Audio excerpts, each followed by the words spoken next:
Hi guys, this is Hirosaki. This story is all about what if Naruto was entrusted with a legendary gift. When Naruto is given a gift considered legendary even in a world where walking on water is a daily occurrence for some, will it lead him on a path towards peace, or will the consequences of said gift leave a hole in his heart too large to fill?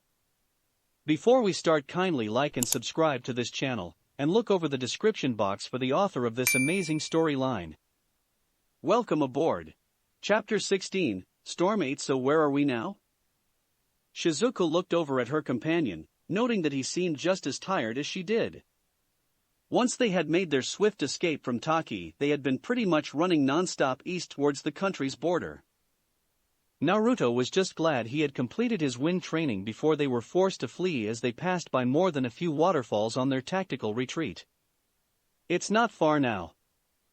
According to the map and that large valley we just passed through, Tano Kuni should only be another mile or so. Shizuku just nodded between ragged breaths, slightly surprising herself at how she took the news.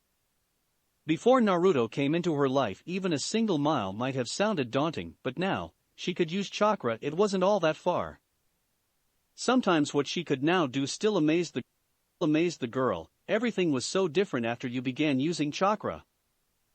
Running was easier, weights were less heavy, and you had more energy than ever. It was just indescribable. Alright, but promise we'll stop after we pass the border. All she got was a fairly non-committal nod from the blonde. She knew it was still dangerous to stop so soon, but she was nearly exhausted. Naruto probably wouldn't admit it, but even he was a little winded from the run. Despite his large reserves and incredible stamina, he was still fallible. Are they following? Naruto quickly turned, not breaking his stride as he ran backwards for a few meters, allowing his Rinnegan eyes to scan the forest behind them. He quickly turned back before he could accidentally run into anything, and subtly altered their course slightly. I don't see anybody, but that doesn't mean they aren't following. Shizuku just nodded tiredly as she forced her legs to keep going, maintaining a steady flow of chakra to her muscles as best she could. She wouldn't be surprised if they had pursuers. Their escape from Taki had hardly been as subtle as either of them could have hoped for. Come on, we need to get to the tunnels as quickly as possible. Shizuku nodded determinedly as the two set off at a reasonably quick, but not suspiciously fast pace through the winding streets. They mostly stuck to the quieter back alleys to avoid running into any prying eyes. Unfortunately, that didn't work for long. Oh, you too. Naruto froze, an irritated expression quickly suppressed behind a serene and innocent smile. He turned only to see the same large shaven-headed who had accompanied Fu, as well as the one who had administered her punishments. Even seeing him made Naruto's head clench slightly before he realized what he was doing and forced himself to relax. Can we help you, Shinobi-san? The man only leveled a suspicious gaze on the two, particularly Naruto, who he narrowed his eyes at dangerously. I need to take you two in for questioning regarding one of our shinobi who have gone missing. The man seemed to struggle with the word shinobi, which didn't do much to settle Naruto's growing temper. He hadn't been the only one to share their story. Fu had told him enough about her treatment that he had begun to seriously reconsider his beliefs in the one instance. And how would we be of any help? The man just grunted as he made a move to grab Naruto's wrist, the monk quickly leaning back to avoid him. That doesn't matter, you are in our village, you have to follow our rules. If we demand you come in for questioning, you either do or I question you right now. Naruto's smile widened, although it was incredibly strained. Luckily, he had been hiding behind masks of happiness almost his entire life, so the burly shinobi noticed nothing. I'm afraid that would be incredibly inconvenient right now, Shinobi-san. Like the man before, Naruto was beginning to have difficulty saying the honorific with any kind of sincerity. You see, my friend and I were running an urgent errand. Would it be possible for us to reschedule? The man finally seemed to lose his patience as in one swift move he grabbed Shizuku by the wrist. No, now are you going to come with me, or are you going to make this difficult? As if to emphasize his point, he had withdrawn a kunai, and was now holding it far too close to Shizuka's side for Naruto's comfort. Please let my friend go, Shinobi-san, I assure you this will not end well otherwise. All the mirth and warmth in Naruto's voice had disappeared, although his smile eerily remained on his face, giving him a rather sinister air the Taki seemed blissfully unaware of. Is that some kind of threat, boy? Three things suddenly all happened at once. Shizuku elbowed the man in the gut in a moment of hesitation. Naruto subtly pulled the kunai out of his hands with a silent banzai tenon as he stepped forward, swinging his staff low to take the man's feet out from under him. The end result was the larger man on his back against the wet ground as Naruto stood over him, cast into darkness by the sun behind him. No, it was not. With that, the boy's hand suddenly lashed out too fast for the much larger and slower shinobi to react. Before he knew it, something was tightly secured around his neck as the blonde stepped back. I would suggest you avoid trying to use chakra. It won't be pleasant if you do. And with that, the boy swiftly turned on a heel, cloak billowing around him, and strode off, Shizuka not far behind. The man got to his feet in anger, noting he didn't actually have any injuries, as he quickly began forming hand signs to blast the kid in the back with a jutsu. Naruto just sighed as he walked, his face suddenly appearing much older than it should. As he turned the corner, he ignored the sudden cries of the large man as a huge burst of electricity ran through his body from the sealed collar around his neck. After that, the two had less difficulty. It turned out during a lockdown the tunnels were actually not that well guarded. Taki didn't have a large shinobi force, so during situations like these they were stretched rather thin. Naruto only had to subtly drain two standing guards of their chakra, not even having to get close, instead just shifting the ground beneath them into chakra-laced sand he could use his preta path through. After that, it was only a matter of remembering the way out through the labyrinthian tunnel system, which proved no challenge. Of course, it was still a shinobi village. No doubt the guards were found rather quickly, alerting the rest to the fact people had most likely escaped. Naruto didn't want to place his faith in the Taki shinobi's belief that their tunnel system was infallible.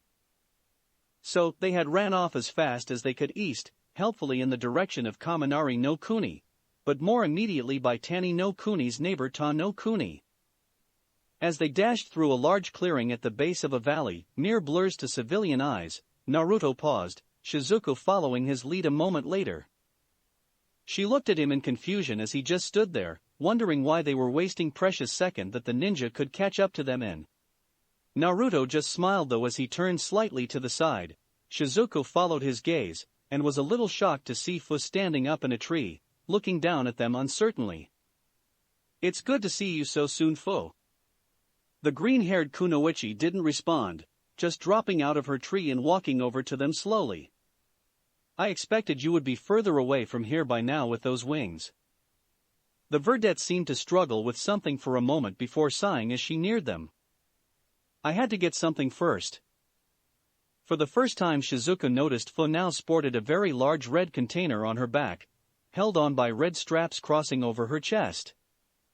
The purple-haired girl suddenly became very self-conscious when she noticed the straps accentuated Fu's developing bust. Using that chakra is too tiring for long flights. I had to land and She looked down, surprising both Naruto and Shizuku with her bashful appearance. I saw you running and...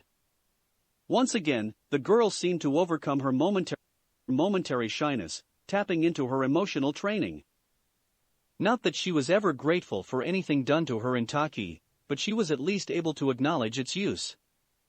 She straightened up, her face losing the ever so slight blush that had formed. I would like to travel with you.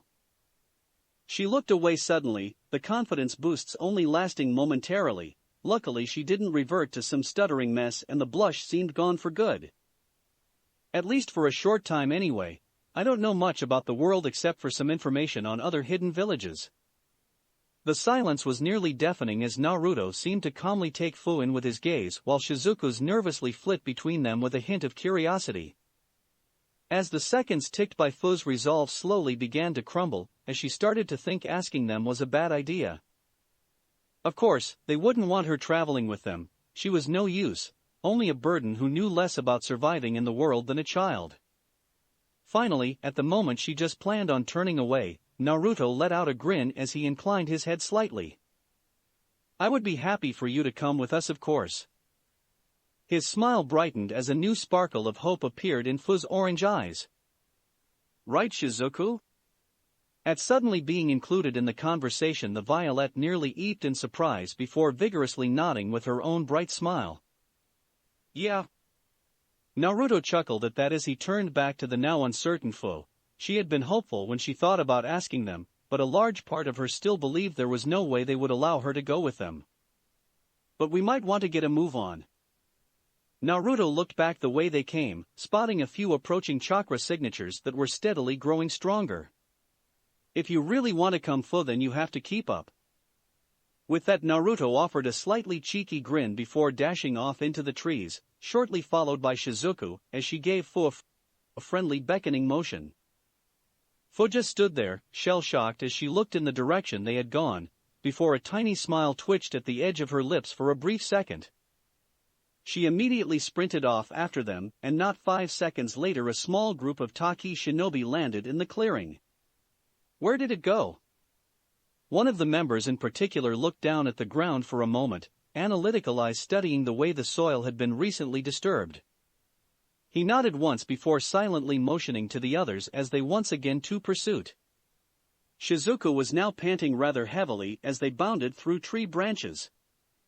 They had crossed over the border 40 minutes earlier, but the pursuing ninja continued to follow them. Obviously, they believed retrieval of their weapon was worth the risk of angering Tano Kuni. It wasn't a hard decision. With no ninja village of its own and no solid alliances with other nations, the land of rice paddies really posed no threat to the more established land of valleys. Unfortunately, to the group of 3 or 4 with Masaru, that meant they didn't have the luxury of a break. Luckily, Fu and Naruto weren't too badly affected. Both having large reserves and exceptional stamina, they were still going fairly strong.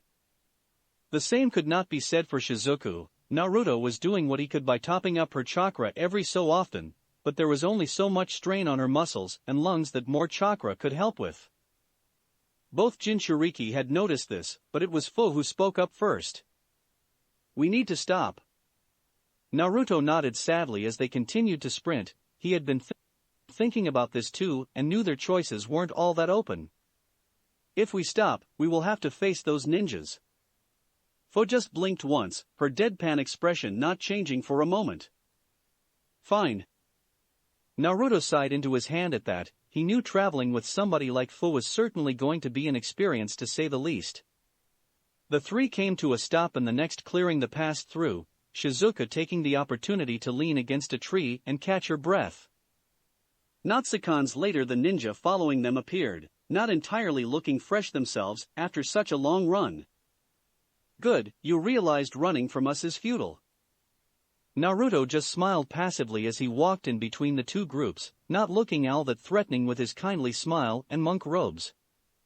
Even so, Shizuka knew when he was readying herself to fight, absently drumming his fingers on his shikuju with his sujigasa pulled back so the string wrapped around his neck and the hat itself rested against his upper back. I do not wish to fight you, Shinobi-san. If you and your fellow ninja leave now, this can all end peacefully.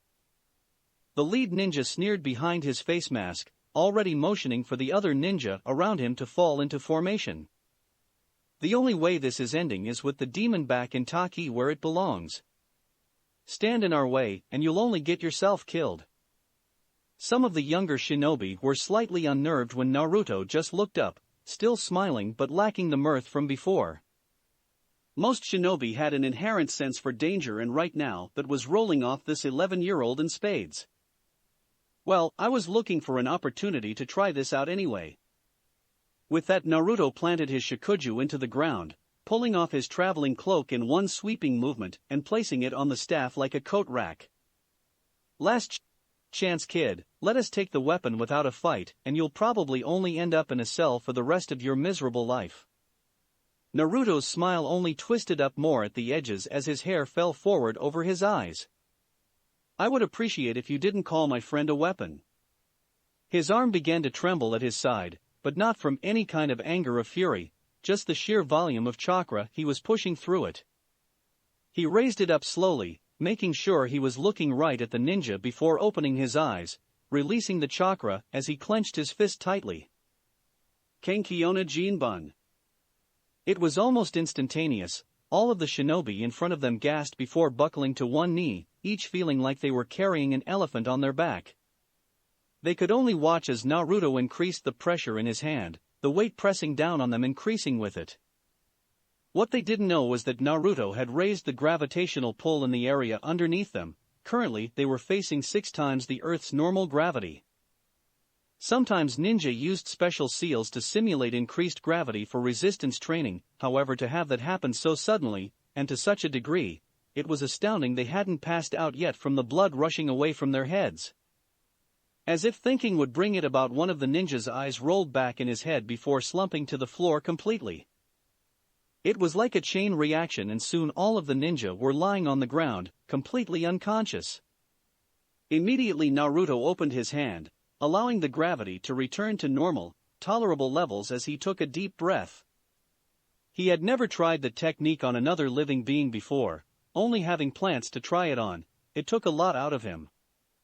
He turned with a smile at his 2 astounded and amazed companions. Shizuku's jaw was even hanging open. Suddenly though, that look of awe twisted into shock and fear, and out of the corner of his eye Naruto saw something flying at him. His head turned, but it was too late to dodge. He could clearly see every centimeter of the kunai flying right for his eyes, only a meter away. One of the Taki ninjas had only played dead, launching a kunai as soon as the blonde back was turned.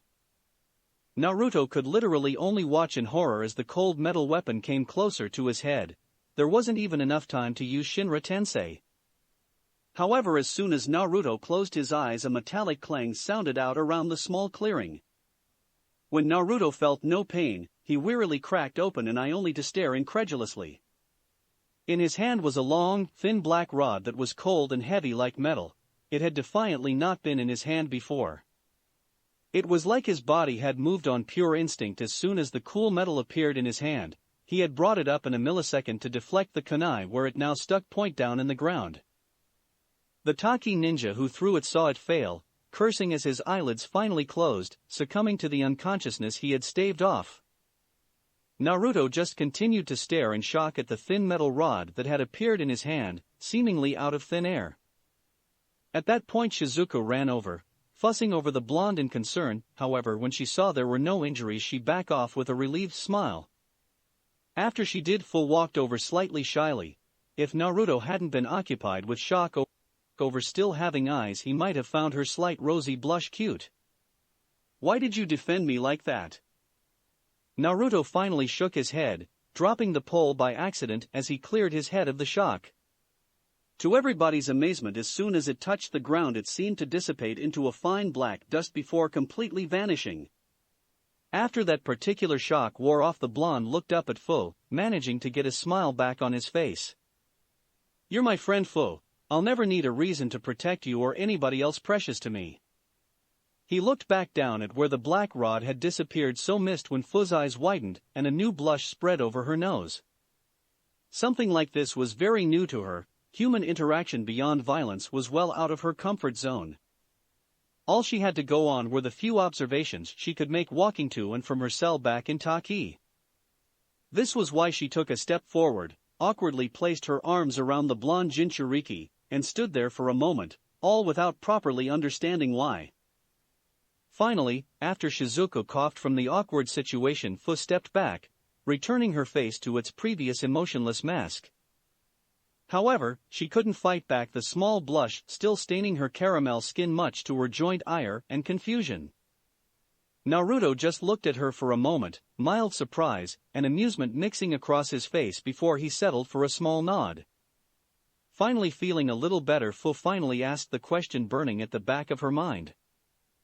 "Those abilities you displayed, was that some form of wind manipulation?" She was curious, as if it was then she hoped to be able to learn it. It appeared to be an excellent wide-area submission technique. Naruto just chuckled as he looked at the unconscious ninja, still spread out at awkward angles on the floor. "Actually no, it's more akin to gravity manipulation." Fu blinked at that in surprise. She had never heard of such an ability, and she was forced to be up to date with any and all possible threats to the village. "Is that some form of Kekei Genkai?" Naruto just grinned again anxiously, wondering how much to say here before deciding against having any secrets with a fellow Jinchuriki. He opened his eyes fully, eliciting a small look of interest from Fu as she peered into the steely purple orbs. Not exactly, more 1 aspect out of 6.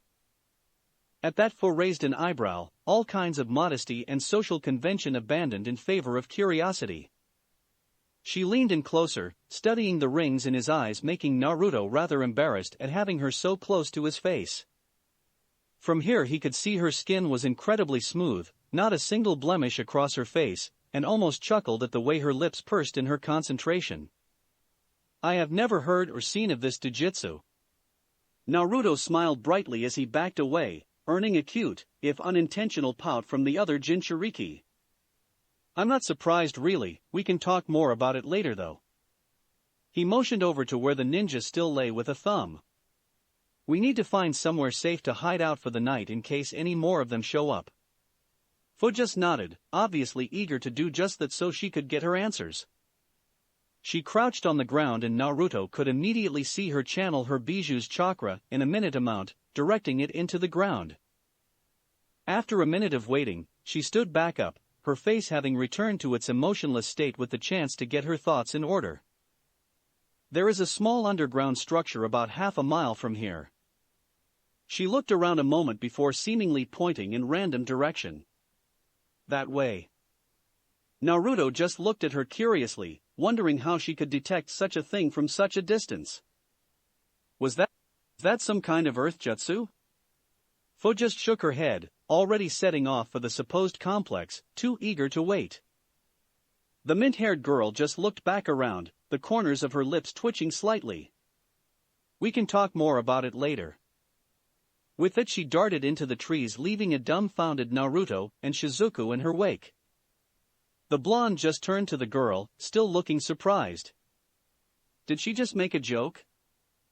Shizuku just shrugged, looking equally confused. I guess she's adjusting quickly?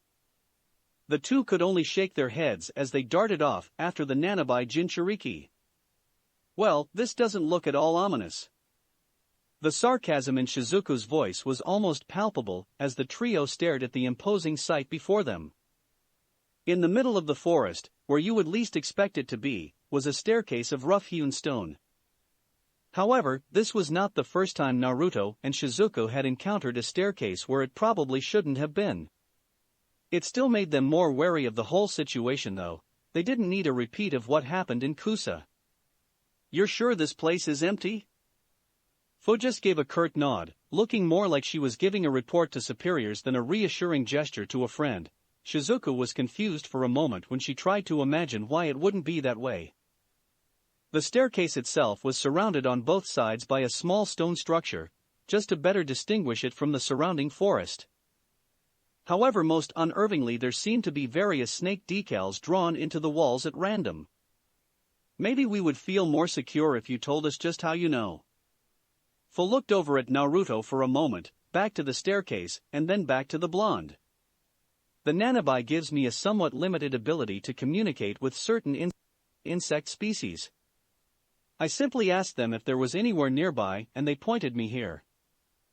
According to the chakra-sensitive species there are no presences inside the complex larger than common mice. Naruto nodded with a smile as he noticed Shizuku calm down slightly.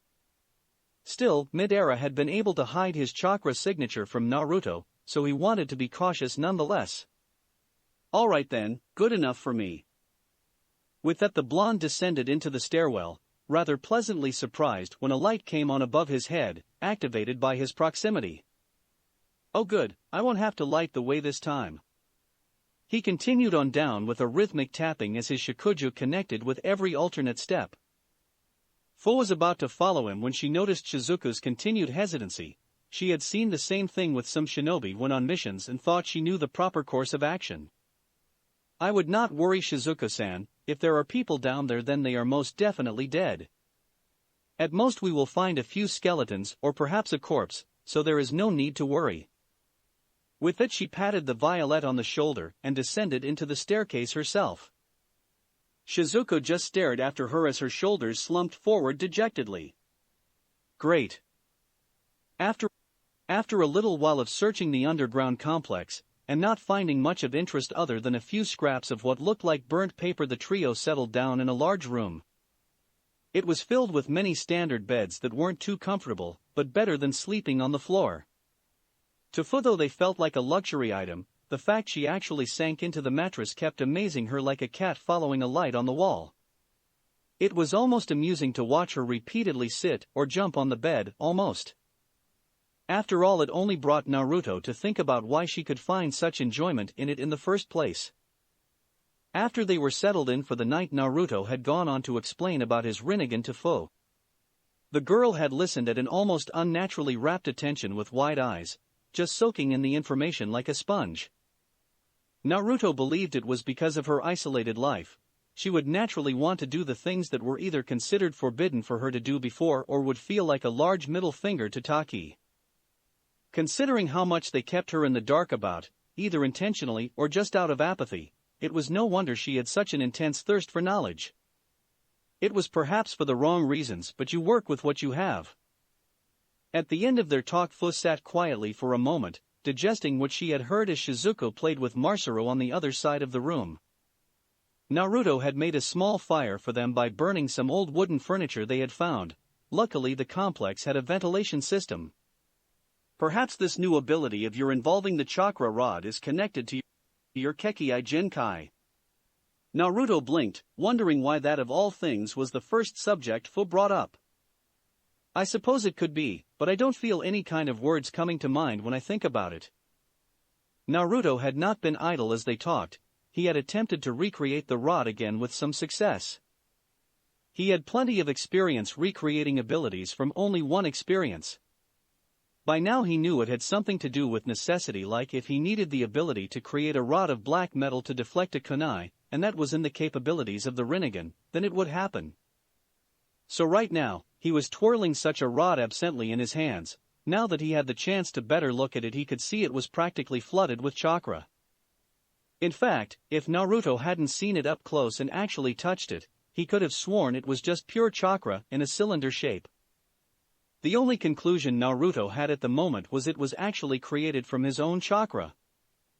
Fu supported this. She had knowledge of a few clans in Kekkai Genkai with the limited ability to create solid constructs from chakra. In fact, one of the clans native to Tano Kuni, the Fuma, had a few members who specialized in it. After a whole, though their conversation wound down as it grew later, they had all had a stressful and exhausting day and needed some rest. It was with no small amount of satisfaction Naruto laid his head down on the plain mattress, almost immediately falling asleep. It wasn't to last, it seemed, as after what felt like only minutes, but based on his internal clock probably closer to an hour, Naruto shifted awake. He sleepily raised his head with a frown. He was normally an excellent sleeper, if not slightly alert in the morning to threats.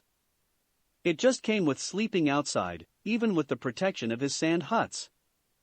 He soon realized why he had woken up when he turned, somewhat surprised to see Fu in her own bed, sitting there and just staring off into space. Fu? The mint-haired girl turned quickly before relaxing at the sight of the blonde looking over at her in concern. I apologize, Naruto-san, I did not mean to wake you. Naruto quickly waved her off as he stood up, stretching off his back slightly from the stiff bed. Call me Naruto, I don't like all that honorific stuff. I never feel like I deserve the respect. Fu just blinked at him in surprise. In her eyes he was the one who rescued her from a life of misery. If she couldn't respect him, then she did think she could respect anybody. Why are you still up? Fu just blinked again as she looked towards the door of the room, where a hint of moonlight trickled through the corridor. It is not my designated sleeping time yet.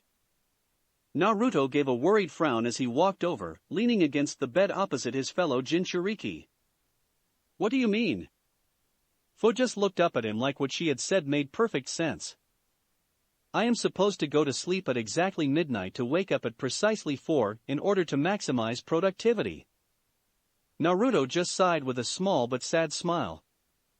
Fu, you're not in Taki anymore. You're allowed to go to sleep whenever you like. Fu just gave a small frown of her own as she looked down at the bed. She didn't feel sleepy yet, she was too used to her schedule. I don't think I can. Naruto just gave her a grin as he offered out his hand. Alright then, why don't we go for a walk then? Fu just blinked at the outstretched hand before taking it hesitantly. The two slowly began to stroll through the seemingly abandoned complex in silence. The only sounds were the occasional chirp of a cicada. Finally, Naruto broke it as they turned a bend, absently trailing a hand across the wall. So, what do you think this place was? Fu looked around for a moment, noting the corridor was well constructed, although it looked to be slightly hurried. The walls were wooden but well maintained and free of rot while the floor was stone slabs. Perhaps some kind of smuggling outpost. There were fairly common missions back in Taki to eliminate them. Naruto just nodded with a thoughtful look, at least until his hand trailed over a particular panel in the wall, applying just enough pressure for it to move in slightly. The two immediately stepped back as a stone slab in front of them swung away to reveal a set of hidden stairs beneath them. There was silence for a moment as both peered into the darkness below them for a moment. Did any of those smuggling hideouts have one of these? Fu just stared down for a little longer, slightly unnerved by the lack of bugs she could feel down there. No, they did not. Chapter 17, Storm 9. Is it just me, or is it getting warmer down here? The two were making their way down the winding staircase they found. It may not have been the smartest thing they had ever done, however, no matter what their lives had been like, they were still prepubescent kids, and their curiosity won out. Fu just looked around as the earthen walls were slowly replaced by metal as the staircase continued to spiral down. It is. Most likely this area of the compound is either heated or lacks ventilation to prevent exposure or infiltration. It is fairly common practice when creating a forward base in enemy territory. Naruto just sighed as he refrained from trailing his arms along the walls again, wary from what happened last time. Great, so we managed to stumble across another secret base. Fu looked at him curiously for a moment as the blonde chuckled anxiously. Long story, but we accidentally found an underground base in Tano Kuni. Turned out this guy was guarding it who could turn his body into mud, kept saying stuff about protecting the base and Orochimaru-sama. I beat him and we left, didn't really feel like sticking around after he almost killed Shizuku. Fu just looked even more intrigued as she returned her gaze straight ahead. You're sure he said Orochimaru? Naruto just nodded while Fu's gaze turned thoughtful like she was remembering something and trying to get the details right. Orochimaru, S-ranked Nukenin from Konohagakure no Sato, previous member of the Densetsu no Sannin and holder of the snake summoning contract, do not approach. Naruto blinked in surprise as the stairway finally leveled out, turning into a long metallic corridor with only 2 rooms on either side. That was very comprehensive. Fu just nodded succinctly as she made her way over to the left-hand door. I was encouraged to memorize the bingo book for reference on missions. Naruto could quite easily hear the spite in her voice as she spoke. Wait. He quickly grabbed Fu's hand before she could lay it on the door. There are seals covering the door. I'm not sure what they do, but I don't think they're going to make us feel good. Fu just blinked calmly before retracting her hand, allowing Naruto instead to reach forward and drain the chakra from the seals. Wow, they really put a lot of chakra in these, they really didn't want anybody getting in here. Eventually he stopped, now satisfied the door was completely harmless, even so when he went to open it, he found it was locked. Ha, as if that'll keep me out. Banzhou Tenin. Almost immediately the door began to crumple, buckling out as if struck by some enormous force on the other side. Fu was actually surprised it was still holding with so much apparent strain on the metal. Eventually though the sturdy door was completely ripped from its hinges, forcing Naruto to dodge to one side in order to avoid it crushing him against the other side of the corridor. He grinned, rubbing his hands together expectantly as he walked inside, only to frown. What the? It's just a load of drawers. Sure enough, the room was completely lined with drawers, ranging from old wooden ones to more modern metal filing cabinets. There were even a few desks in the corners with various papers strewn across their surfaces. You should not be so quick to dismiss. If the information here was guarded so thoroughly, it is sure to be valuable, at least to somebody. She idly moved to one of the desks, picking up a loose sheet from one of the many stacks. It was mostly incomprehensible to her, but she could at least glean it was some kind of blueprint, to what she couldn't say though. Naruto likewise began looking at the various drawers, now noticing many were labeled with names of either places or people. Most prevalent were the shinobi villages, and not just the main ones. There were places like Hoshigakure and Tanigakure among others. Oh hey, this one's got the name of that guy we faced in Kusa that I was telling you about. Interested, Fu grabbed the manila file with the name mid-era printed in the upper right corner. She flicked through the contents, which were, once again, mostly lost on her being scientific jargon. However, one sheet caught her eye in particular, which she drew out to read under better light. Subject 17 shows incredible promise adapting to the splicing treatment. Chakra paper tests prove an unimaginable affinity for Earth which was previously non-existent. Full range of abilities unknown. Recommend observation in isolated base until further testing authorized. Results of test to be used in treatments classified Nidane H2 and Sora U7. She looked up to see Naruto's confused face, which unknowingly mirrored her own. What does all that mean? Fu shrugged absently as she continued to flick through the file, growing more and more disgusted as she went. It appeared somebody was forcibly attempting to create affinities in somebody by using gene splicing techniques. Based on the fact this is subject 17 and the first one to show positive result, I would say the treatments are not that effective. Naruto felt a little queasy at that. He had seen mid-era firsthand. The treatment had been very successful from his perspective. Fu quickly set the file down and began scanning the files again, until she found the one labeled Nidane H2. Naruto, I believe you should read this one. It appears they repeated the procedure, but with cells from the Nidame Hokage, and a member of the Hozuki clan. From that alone it is obvious they were attempting to create the perfect water affinity, and well, read for yourself. Naruto did, carefully flicking between the various pages filled with detailed medical reports, test notes as well as a list and profiles of all the subjects, which happened to be unfortunately lengthy. Finally, he put it down, his hand on his chin as he frowned deeply at the floor. And you think? He left it hanging, but got a quick nod from Fu, who didn't seem quite as disturbed as he did. Then again, he wondered if she actually saw the wrong in these experiments in the first place. It is quite possible the listed attributes the various subjects displayed is eerily similar. Naruto nodded grimly. What Fu said was completely true, down to the T. But this said there were no survivors. Fu just shrugged, idly flicking through another report, but not finding much more of interest. It's quite possible reports can be falsified or missing. Naruto just sighed into his hand, fingering the file anxiously and wishing the room was large enough to pace in. Should we tell her? Fu just gave Naruto a deadpan look, causing the boy to give another drawn-out sigh. Right, not so good on the people skills. Fu just looked down for a moment only for Naruto to give her a reassuring pat on the back. It's alright, we'll sleep on it for now. With that he grabbed the file and sealed it into one of his pouches before quickly walking out of the room.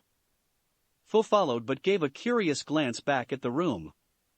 We are just going to leave it like this? Naruto smirked quietly as his eyes took on a dangerous edge, looking rather ominous as they glowed. Oh no, these experiments are sick. I'm destroying any trace of them, and if I ever find the man who was responsible for all this. He left that statement hanging, but Fu could easily feel the sheer anger in his words, despite them being rather cold and even. There'll be nothing left when I'm through. He turned back to the room and began channeling his chakra through his hands rapidly, faster and faster, until it began to heat up and convert into fire-natured chakra. Fu could only watch in a great deal of amazement as Naruto's hands burst into bright orange flame, yet his hands seemed completely unharmed.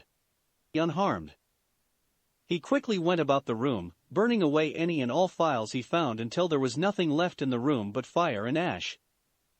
He finally emerged looking a great deal calmer as he allowed the flames in his hands to snuff out. He breathed out a sigh of relief before smiling at the now befuddled Jinchuriki, waving his hands to cool them off slightly. "Well, I feel better." Luckily, the other room on the secret floor was just some kind of operating room with a single raised table and a few shelves with nothing in. Satisfied that whoever owned this place would be severely irritated when they came back to it, Naruto and Fu made their way back up to the main floor of the base, sealing the passage behind them. Before the two went to bed though, Naruto caught Fu by the wrist softly, unknowingly making the girl blush slightly. "For now, let's not tell Shizuku about this, it would be a lot to take in." Fu blinked in confusion for a moment before nodding once, earning a smile of appreciation from Naruto. "I promise I will tell her, but somewhere better than here."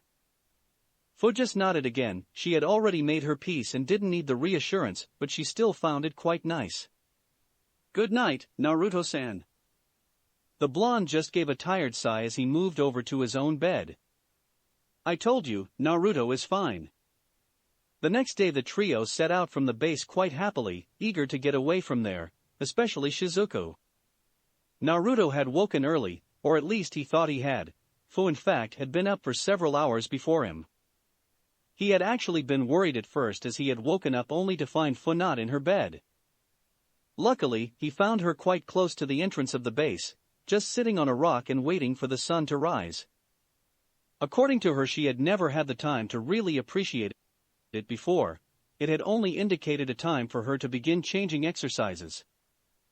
Naruto was rather pleased with the contented expression on Fu's face as they walked. It appeared an enormous weight had been lifted from her shoulders. Where before her movements had been stiff and anxious, she now had a much lighter step and a more calm face without it having to be forced. He made a silent promise to himself that, like with Shizuku, he would never allow something to hurt Fu as long as he could protect her. She deserved that at least. Crossing through Tano Kuni proved uneventful save for a few attempts at pickpocketing the trio, while passing through less than reputable towns. Luckily most of what they owned that was precious was sealed within Naruto's pouches, including their money and supplies, and any attempt to even touch the container on Fu's back ended up with the thief on the floor, more often than not sporting a newly broken wrist. It was confusing the blonde as from what he had been told by his master, the land of rice paddies was supposed to be a small but still economically sound country. It made sense considering they grew and provided the bulk of rice to the elemental nations, less domestic-oriented countries like Kaminari no Kuni and Kaze no Kuni being nearly dependent on their crop. However, from what he could see, the people seemed run down or drained, and many had taken to thievery to just stay afloat. He had helped where he could, but a lot of the time he could see his generosity was being greatly taken advantage of. As soon as he handed out even a little bit of food to the people, he would immediately be swamped by what felt like the entire village. It was here that Naruto aptly learned that if you give a man a fish he eats for a day, give a man a fishing rod and he will sell it to buy fish anyway. He had also had an impromptu lesson on politics when he passed through a village that was struggling with their crop. He had gouged out a large trench from a nearby river with his gravity manipulation, so their crops could be irrigated, only to have a multitude of mercenaries set on him by a local feudal lord that was rather displeased his water feature had stopped working. When he had found out exactly why he and his companions had been chased across half the country, he had nearly turned around to level the lord's house. By the time they finally reached the border to Uno Kuni, they were tired, hot and sticky, as well as very low on money and supplies. It was almost with audible relief the trio finally stopped at a local village. Naruto could practically smell the hot springs from the gate. They checked into a small onsen with what little money they had left before exhaustedly collapsing on their beds. They only had enough money for a single two-person room, though, so in Naruto's case he exhaustedly collapsed on the small couch. Naruto wearily blinked his eyes open, rather surprised when he found himself not in the room he had collapsed in, but inside his seal instead. The usual greeting occurred of Shikaku excitedly bouncing around, Kyubi belittling him, Shikaku flying into a rage before quieting down as he once again noticed the blonde. Naruto had taken the opportunity to try something by creating one of his black chakra rods, just confirming that he could do that within the seal. Technically he could produce anything in the seal, but the rod was still flooded with his chakra. He looked up only to strangely find Shikaka's gaze firmly fixed on the rod in his hands. Slowly Naruto moved it across, watching as Shikaka's golden orbs followed it with almost palpable anticipation. Once again, he slowly moved it across his body and once again the eyes followed its movements. A devious grin spread across the boy's face as he suddenly pulled his arm back and threw the rod as hard as he could into the Ichibi cell, firing it forward with gravity manipulation for good measure. As expected, but still highly amusing, Shikaka lurched back as his head tracked the rod's flight path before suddenly scrambling backward to run after it. The great sand construct's slow lumbering steps faded off into the distance of his darkened cell. At that point the Kyuubi lazily rolled its eye in Naruto's direction, its furry brow darkening for a moment as it watched Naruto swiftly slide another rod out of his sleeve. "If you throw that rod at me, I swear I will rip off the arm you used to throw it with great satisfaction." Naruto just grinned sheepishly as he allowed the rod to dissipate into a harmless dust. "Hey!" The enormous fox just sighed deeply, the great breath of air causing Naruto's robes to billow out. "For what tortuous reason are you visiting me today, bearing that bastardized technique of the sage with you no less?" Naruto just blinked as he created another rod, staring down at it curiously as he turned it about in his hands. "This is one of the sage's techniques?" Again, the great fox snorted derisively, its red orbs narrowing in contempt. "Please, to compare your cheap conjuring trick with the sage's Banbatsu Suzu is the same as comparing a dying ember to the sun." The fox made to get close to the bars to increase his intimidating glare. "You will never be him." Naruto simply grinned right back, disturbing the chakra creature with how dismissive he could be of the fox's overwhelming presence. "I don't want to be the sage. I'm Naruto Uzumaki and I'm my own man." He frowned for a moment. "Boy, whatever." He looked up with a small chuckle as the fox lay back down with its head resting on its paws. "So, creation of all things? That sounds impressive." Another grunt from the Kyuubi ensued as its eyes remained firmly closed, clearly telling Naruto to leave it be. So, what else could he make? Silence reigned except for the steady if highly irritated breathing of the great kitsune. Suddenly a thought struck Naruto as his shikuju appeared in his hand, as if from thin air. Did he make this with it? At that the Kyuubi cracked open an eye to glare distastefully at the boy who only grinned victoriously. Ah, so he did. The eye immediately closed again much to Naruto's silent amusement. You know, what do you really stand to lose being more cooperative? Suddenly the fox's eyes snapped open as it rose to its full height, an all too familiar and imposing grin stretched across its glistening maw. Oh? And what do I stand to gain? My freedom? Naruto smirked as he shot back without a moment of hesitation. Maybe. At that the fox blinked once, the twisted grin morphing into a more irritated snarl. Do not lie to me, Ninjin, it debases your already pitiful race even further. Naruto sighed but never lost his confident smile, instead settling for sitting down on the warm ground. I'm not lying. I want to free not only you but all the bijou, preferably where you cannot harm anybody. The fox just snorted at that, settling down once again, as their impromptu staring contest continued. So that is your plan? To send us away to some far corner where we are no threat? Let the world forget about us so we can just fade away? Naruto never backed down for a moment as he stared back defiantly. And you would prefer to live on this way? Moving from host to host, a slave to whatever human fancy strikes your container? The fox finally looked away, huffing irritably in contempt. Leave Ninjin, your pathetic ideals are wasted on me. I am beyond your pitiful preaching. Naruto gave a small conceding nod as he stood up, just in time for Shikako to come lumbering back with the chakra rod happily held in its enormous jaws. Naruto rubbed the construct's head much to its delight before vanishing from the seal once again. When Naruto finally opened his eyes in the real world, he took the opportunity to stretch out his back with a loud yawn, smiling as he felt his spine crack in a few places pleasantly. He looked up with that same contented smile only to notice both beds in the room were empty. He panicked before spotting the small note plastered to the door with chakra so that he would notice. He walked over, still stretching out a few sore spots like in his neck and arms before plucking the note from the wall. Naruto, gone to hot springs. Brought full with me. Having girl time. Shizuku.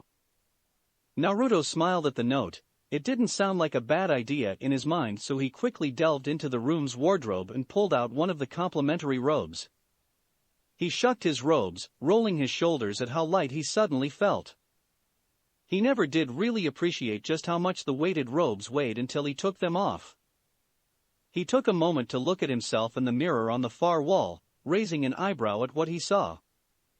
He had grown since leaving the temple, probably just above 5 foot now. His muscles had developed accordingly, but there was no immediate difference besides being slightly more noticeable. His hair had grown too, the loose ponytail. He always kept his spiky locks in descending to the middle of his back, while 2 shaggy bangs had begun to form around his temples. Naruto also thought he could be imagining things, but it appeared his whisker marks had thickened ever so slightly, and the area just around his eyes had darkened. In all, Naruto was rather pleased with how he had grown up over the past year. He frowned suddenly. That was right. He hadn't even fully realized almost a year had passed since he had ventured out from the temple on his pilgrimage. He sat down on the bed as he slipped on the robe, his brow furrowed slightly in thought. What had he learned in that time? He was supposed to be trying to unravel the mysteries of chakra. He knew from the offset he had not given himself an easy task, but he had expected to accomplish more in a year. He quickly shook his head. He had mastered wind and fire manipulation, discovered new things about his eyes, helped 2 fellow Jinchuriki, and made a good friend. He had accomplished far more than he would have ever dreamed imaginable. Still, as he thought about his upcoming birthday, he could only reminisce over the previous year, and how far he had actually come in his goal. Quickly though it passed as he noticed the note still in his hand. With a grin he picked himself up and walked out of the room. He made sure his shikuju was lying over his clothing to prevent anybody taking it. It was another ability he had discovered rather recently while searching for Taki. He found he could almost imbue the staff with his deva path, effectively increasing its weight tenfold, or conversely decreasing it to the point he could barely feel it in his hand. He hadn't tried this yet with his preta path, because he wasn't exactly sure what that would do or if it would be dangerous to those around him. He quickly walked down to the hot springs, noticing they were separated into male and female, and quickly changed into a small towel he kept tied around his waist. When he walked in, he noticed he seemed to be completely alone. It was strange, but not unheard of, so he shrugged it off and lowered himself into the steaming waters. Instantly a sigh escaped his mouth as the waters began to leach the aches and worries from his body. After a while, he wasn't sure how long, but it really didn't matter by that point. His eyebrow began to visibly twitch as he lay back in the waters. A soft but highly irritating giggling kept disturbing his peaceful soak. However, when he raised his head to look around, there was nobody there. He shook his head and lay back down, dismissing it as something happening on the girl's side of the onsen. They were only separated by a single wooden wall after all. However, as it continued, Naruto was more and more sure it was coming from his side of the springs. While it was high-pitched, the voice was definitely masculine, and every so often it would be accompanied by the sound of a pencil scratching against paper. Finally having enough, Naruto got up, still with a towel wrapped around his waist. His hair was now plastered around his head, though in a damp mess without his hair tie. He walked towards the noise, still very confused, when he ended up at a portion of the wooden wall separating the 2 springs. He was about to dismiss it again as being on the other side when his eyes caught a faint ripple in the air that he wouldn't have noticed if he hadn't been studying the area intently. He looked at it until he was sure it was a person using some kind of jutsu. Disturbingly though, he couldn't see even an ounce of chakra. He waited another moment before clearing his throat. When nothing happened, he cleared his throat again. "Yeah, what do you want, Gaki?" Naruto was only mildly surprised when the jutsu finally dropped to reveal a man with long spiky white hair, tied up in a fashion similar to the way he did his own, but much longer. He was wearing a red and green battle kimono and Geta sandals with a shinobi headband that simply had the kanji for oil, making his allegiances unclear. Most strange of all though was the fact he was standing atop an enormous toad who, possibly even stranger still, looked incredibly embarrassed to be there. "Don't you think it's rude to be spying on the female side of the onsen?" The white-haired man just raised an eyebrow at the small blonde boy, who had a startling resemblance to his prized student. Of course, he knew it was not Minato. The 3 whisker marks in each cheek disproved that. He was confused though, it couldn't be Naruto either. Last word from his sensei told him Naruto was currently in the fire temple. However, blonde hair with whiskers was not something you saw every day, and Jiraiya was not a legendary spy master for being unobservant. "It's not rude, kid, I'm giving these lovely ladies a chance to be a rare part of my research." He giggled perversely after that as a small trickle of blood leaked from the corner of his nose. He hopped down off the toad to avoid being spotted by the women on the other side. Now he was visible. "Research?" The man grinned broadly at that in a way Naruto found immediately uncomfortable. "Ah, so you're unfamiliar with my work?" Naruto just looked at him cluelessly, which was all the answer he needed before he produced a single orange book from seemingly nowhere. "Here kid, you're a little young, but it might just give you the edge later on in life." He winked at the blonde before climbing back up on the toad to continue his peeping. Jiraiya-sama, please be careful with those geta. My back is not made of stone, you know." Naruto just blinked once, then twice and then a third time as he stared at the toad that had just talked. "Quiet Gamajiro, you'll give us away." Naruto continued to stare as the toad groaned in annoyance and discomfort, or croaked at least. "Did your toad just talk?" The man turned around again with an exasperated look which also seemed relatively amused. "Of course he did, he's a summon from my Obokuzen." Suddenly the man jumped off the toad with a wild flourish, allowing the poor amphibian to dispel into smoke with a relieved croak. "And that of course would make me the one and only, the great and wise, the gallant Jiraiya." A few seconds went by after the man performed his little kabuki dance with just the sound of cicadas chirping in the background as Naruto stared at the man blankly. Finally, Jiraiya looked down with a hint of irritation at the young blonde who just blinked back without comprehension. "You have no idea who I am, do you?" Naruto just shook his head once, causing the large man to flop his torso forward almost comically with an imaginary cloud over his head. Finally, he stood up as if nothing had happened, straightening his kimono top with an absent shake of his head. "PFTT, kids today, don't know anything important. Anyway, run along kid, I have things to do." Naruto just shrugged, already fairly bored with the man before him. Now where did Gamajiro go? Naruto suddenly turned back around with interest as the man began running through hand seals, unknowingly showing Naruto the precise way the chakra moved for the jutsu. "Kuchiyos no jutsu." The man slammed his hands down, and a moment later the same large toad reappeared in the same cloud of smoke it had disappeared in. Naruto only watched with interest for a moment longer before turning back, deciding against returning to the spring if this pervert planned on sticking around. However, as he began to walk back, he could help but notice the man precariously leaning over the edge of the divide, no doubt hoping for a better look through the steam. Naruto just couldn't help himself. He hadn't pranked anybody in far too long. Shinra Tensei. Naruto greatly toned down the technique, using only minimum chakra. However, it was enough to overbalance the toad sage, tipping him over the edge and into the female side. Naruto walked back to his room grinning, the sounds of righteous feminine fury like music in his ears as he left. Naruto sat on one of the beds. Fo and Shizuka still had not returned from the hot springs and Marsura was sleeping in a pile of Shizuka's clothes. He was absently twirling a chakra rod in his hands, something that had become somewhat of an anxious tic recently. He was thinking about the encounter with the strange man and the things he could do. he was obviously a shinobi, yet with his strange headband Naruto couldn't be sure where from. More specifically, he was thinking about the man's invisibility jutsu, and the way he summoned the toad. He believed the former worked by somehow bending light around the user, yet without seeing any hand signs he couldn't be certain. However, now the blonde knew such a thing was possible, he was certainly going to try and replicate it someday. The ability to turn completely invisible was just too useful to ignore. However, more immediately on his mind was the summoning jutsu. He had no idea exactly how it worked, as none of the monks at the temple knew the technique. However, he knew it just couldn't be random, as the man obviously had some kind of history with the toad, Gamajiro, if he remembered right. He continued to think as he sat on the bed.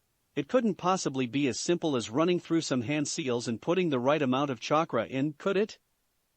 Almost without even realizing, Naruto's hands began to almost instinctively run through the motions he had seen Jiraiya use. He molded his chakra in a certain way almost reflexively, as a feeling he hadn't experienced in years overcame him, words suddenly imposing themselves in his mind.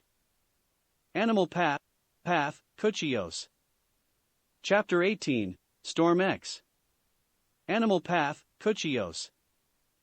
Smoke enveloped the room, causing Naruto to cough violently into his hand as he waved the other in an attempt to clear the suffocating white smoke. When it did clear, a confused frown spread across his face. Standing there, looking rather confused himself, was Masaru. Strangely enough, the little monkey was holding onto one of his chakra rods, one of the ones he had created earlier and left in the room to see how long they lasted. Ha! It wasn't the most eloquent thing he had ever said, but it summed up the situation quite nicely. Frowning, he picked up the little capuchin and once again placed him across the room. By now the little simian had dropped the rod, so Naruto quickly created another. He tried to hand it to Masaru, but he seemed wary of the innocuous black stick, but in the end accepted it anyway, lightly nibbling on it.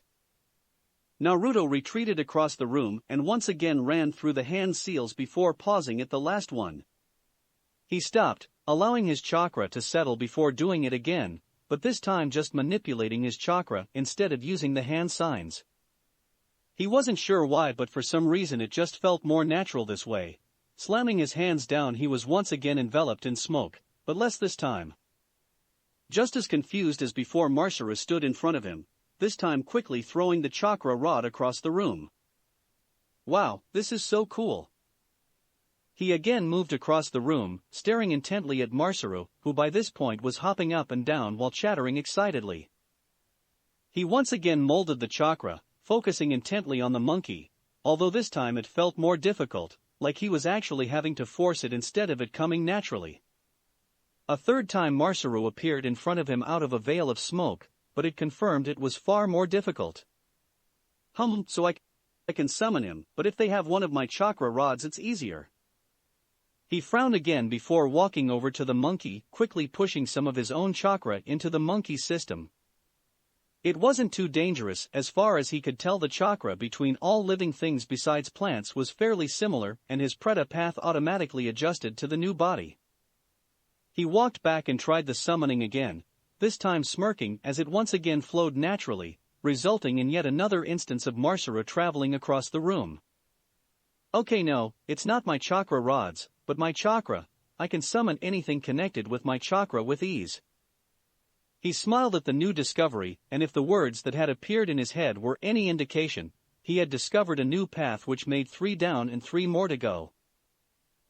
I wonder if I can summon anything else. He focused instead on a lamp that was across the room from him, once again molding his chakra in the correct way. However, this time it was almost as if his chakra refused to flow, making his hand stutter from the build-up before he allowed it to redisperse into his body with a small sigh. That time it had felt more exhausting than he thought possible, forcing him to sit back on the bed. The lamp hadn't budged an inch, causing the blonde to frown. Just to check, he retried it, only for the exact same results, and another rush of tiredness to sweep over him. Okay, so I either can't summon objects or I don't have enough chakra to do it. Even so, it seems like an enormous waste. Even if I could get it to work, it's too tiring. Naruto spent another few minutes experimenting with his newfound ability, trying to discover everything he could about it. Quickly he managed to learn that if he implanted a chakra rod into anything then he could then summon it, likewise if he pushed enough chakra into an object, he could summon that too, although it was still very exhausting. So, I can summon animals and anything with my chakra in, but what about people? Curiously he began to mold his chakra again, for some reason his thoughts instantly going to Fo. Without even thinking it through all the way he slammed his hand down, the usual summoning matrix spreading out from his palm on the floor. He nearly fainted as the resulting smoke cleared only to reveal a confused and very naked Fo. What happened? The mocha-skinned girl turned only to find herself in the room they were staying in, surrounded by quickly dissipating smoke. Naruto was also there, although he was turned away from her with his hand over his eyes. Gah. I'm so sorry, Fo. The mint-haired girl just blinked rapidly, wondering just what was going on. Naruto-san? How did I get here? Naruto turned slowly, still keeping his eyes covered as Fo was still just standing there, oblivious or uncaring of her nudity. I summoned you? Fo blinked once again before a look of incredulity crossed her features. She knew about summoning and summoning contracts of course, but the possibility of one person summoning another despite the fact they were not a summoning animal and there was no contract was too much. You summoned me? The blonde just nodded slowly while Fo's eyebrow only raised slightly. Can I ask why? Naruto nodded slowly again, looking far more sheepish this time. And also, why you are covering your eyes like that? At that Naruto just looked at her in shock, or at least as much as he could convey with his eyes covered like that. What do you mean? You're naked. Fo just looked down, her eye quirking as if was the first time she had actually noticed. Oh, so I am. She looked up, her face completely unconcerned, not that Naruto could see that, all he could see was the vague outline of her chakra. Chakra. Was there a reason you summoned me naked? At that Naruto raised a hand, waving it madly as his face flushed bright red as he began to mumble gibberish before promptly fainting, luckily onto the bed. Fo blinked again at the situation before sighing and grabbing another towel.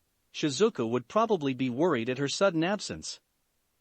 Naruto hummed pleasantly as he woke up, enjoying the warmth of the bed and the softness of the blanket. It had been a long time since he had been able to sleep on a comfortable mattress, longer still since he had a pillow as well. The warmth in front of him was also incredibly pleasant, so he pulled it a little closer to him, finding the resulting murmur of appreciation cute. He took a deep and satisfied breath, finding an earthy, but not unpleasant scent invading his nose. Wait. He cracked open a single violet, only to see a sheet of wavy green hair in front of him. That wasn't right. Suddenly the hair belonged to shifted and Naruto suddenly found himself face to face with a sleepy, but definitely awake Fo. Morning, Naruto-san. The blonde just blinked, his early morning body still just a little too unresponsive to move. There was also the fact he had one arm wrapped around Fo's comfortably warm body. Fo, why are we in the same bed? The mint-haired girl simply yawned cutely into her palm, the one that wasn't trapped by Naruto's own arm. This is my bed, I didn't want to wake you Naruto-san, so I let you stay here. Naruto nodded slowly, trying to inch his body away from the girl despite her rather adamantly refusing to let his arm leave. Okay, but then why is my arm wrapped around your body? With how Fo kept responding as if it was of little concern, the situation became increasingly surreal. Naruto-san is very warm. At that Naruto simply nodded again slowly before succeeding in pulling his body out of her grip, much to her sleepy protest. He quickly jumped out of bed, sighing in relief when he found himself still wearing clothes at least. He looked down only to notice that Fo did not extend the same courtesy. Immediately his face took on a remarkable tomato SQ as he robotically moved away from the bed only to have Fo sit up, still completely uncaring about her indecency. Ah Fo, please put some clothes on. Fo just tilted her head innocently, a look of confusion on her face that was far too cute to be anything less than an A-ranked jutsu. As I understood it, boys enjoy seeing girls without their clothes. Was I wrong? Naruto's eyes just began to twitch violently, his blush didn't lose any of its intensity either. "Oh well, yes but right now it's you see." Naruto gave a small fleeting smile, desperately trying to keep his gaze strictly on Fu's orange eyes. However, it didn't last long, and he happily collapsed back on the couch with a large grin, and just the faintest trickle of blood running down his nose. It was of course at that moment Shizuku woke up, sleepily rubbing her eyes with another cute yawn. She looked around, noticing Fu just now pulling on her mesh undershirt while Naruto was seemingly asleep on the couch with a strange look. "Good morning Fu, what's going on?" The verdette just looked at the other girl for a moment, her confused gaze flickering between her and Naruto a few times. "I'm not entirely sure myself." A few days later and the ragtag group of Jinchuriki, monk, girl, and monkey were just about to cross over the border to Shimo no Kuni. Naruto had managed to get over the incident in the onsen, but he hadn't quite been able to look at Fu without a small blush for the next day. Luckily Fu didn't mention it to Shizuku, either because she understood what she did or because she didn't think it was noteworthy. Naruto honestly didn't care either way. "Okay, how about a three-headed bird?" Over the course of the past few days with little else to do on their journey, the group had taken to suggesting fantastical things for Naruto to try and summon. He had discovered that if he attempted to summon something which technically shouldn't exist, it would be created in a way much like a shadow clone. The creature itself would have no real mind of its own and Naruto could even see through its Rinnegan eyes. It also made an amusing game to see if there was something he could not summon. Obliging, Naruto slammed his hand down on the ground as they walked, out of the cloud of smoke which he had worked on reducing flew a small feathered bird with 3 heads, all of which had Rinnegan eyes. It gave Naruto a brief headache before he dismissed it with another burst of chakra. He had wondered what happened to the creatures he created once he dismissed them, but ultimately dismissed it as more suggestions came. "How about something that can warm us up?" Fu made a valid point. It had started to become extremely cold the closer they got to the border. Naruto was fine as he was running fire chakra through his system, but Fu and Shizuku, despite their warm cloaks, were starting to feel it. Naruto just put a finger to his lips as he contemplated what to summon before inspiration struck. "Okay, let's try this." He slammed his hand down and allowed the customary sealing matrix to spread out as the other two, and Marsuro to a smaller degree, watched in anticipation. Out of the smoke crawled a small lizard, that in itself was not all that impressive. What was interesting was the creature was a dull shade of orange and had fire streaming down its back like a fin, ending with a small flame at the tip of its tail. "Whoa, never thought I'd ever get summoned." He turned around to look at the 3 humans, surprising them by his lack of Rinnegan in his beady eyes. "Did one of you summon me?" All 3 blinked simultaneously at the small flaming lizard as Naruto put his hand up hesitantly. "Yeah, I did." He shook his head and stared closer at the small lizard. "Wait, you're actually real." Surprisingly, the flaming lizard looked quite indignant about that despite its tiny body and young-sounding voice. "Of course, I'm real. What did you expect when you summoned me?" Naruto just chuckled sheepishly and rubbed the back of his head. "Sorry about that, I didn't think salamanders actually existed." "Well, the fire elemental salamanders that is, not the amphibians."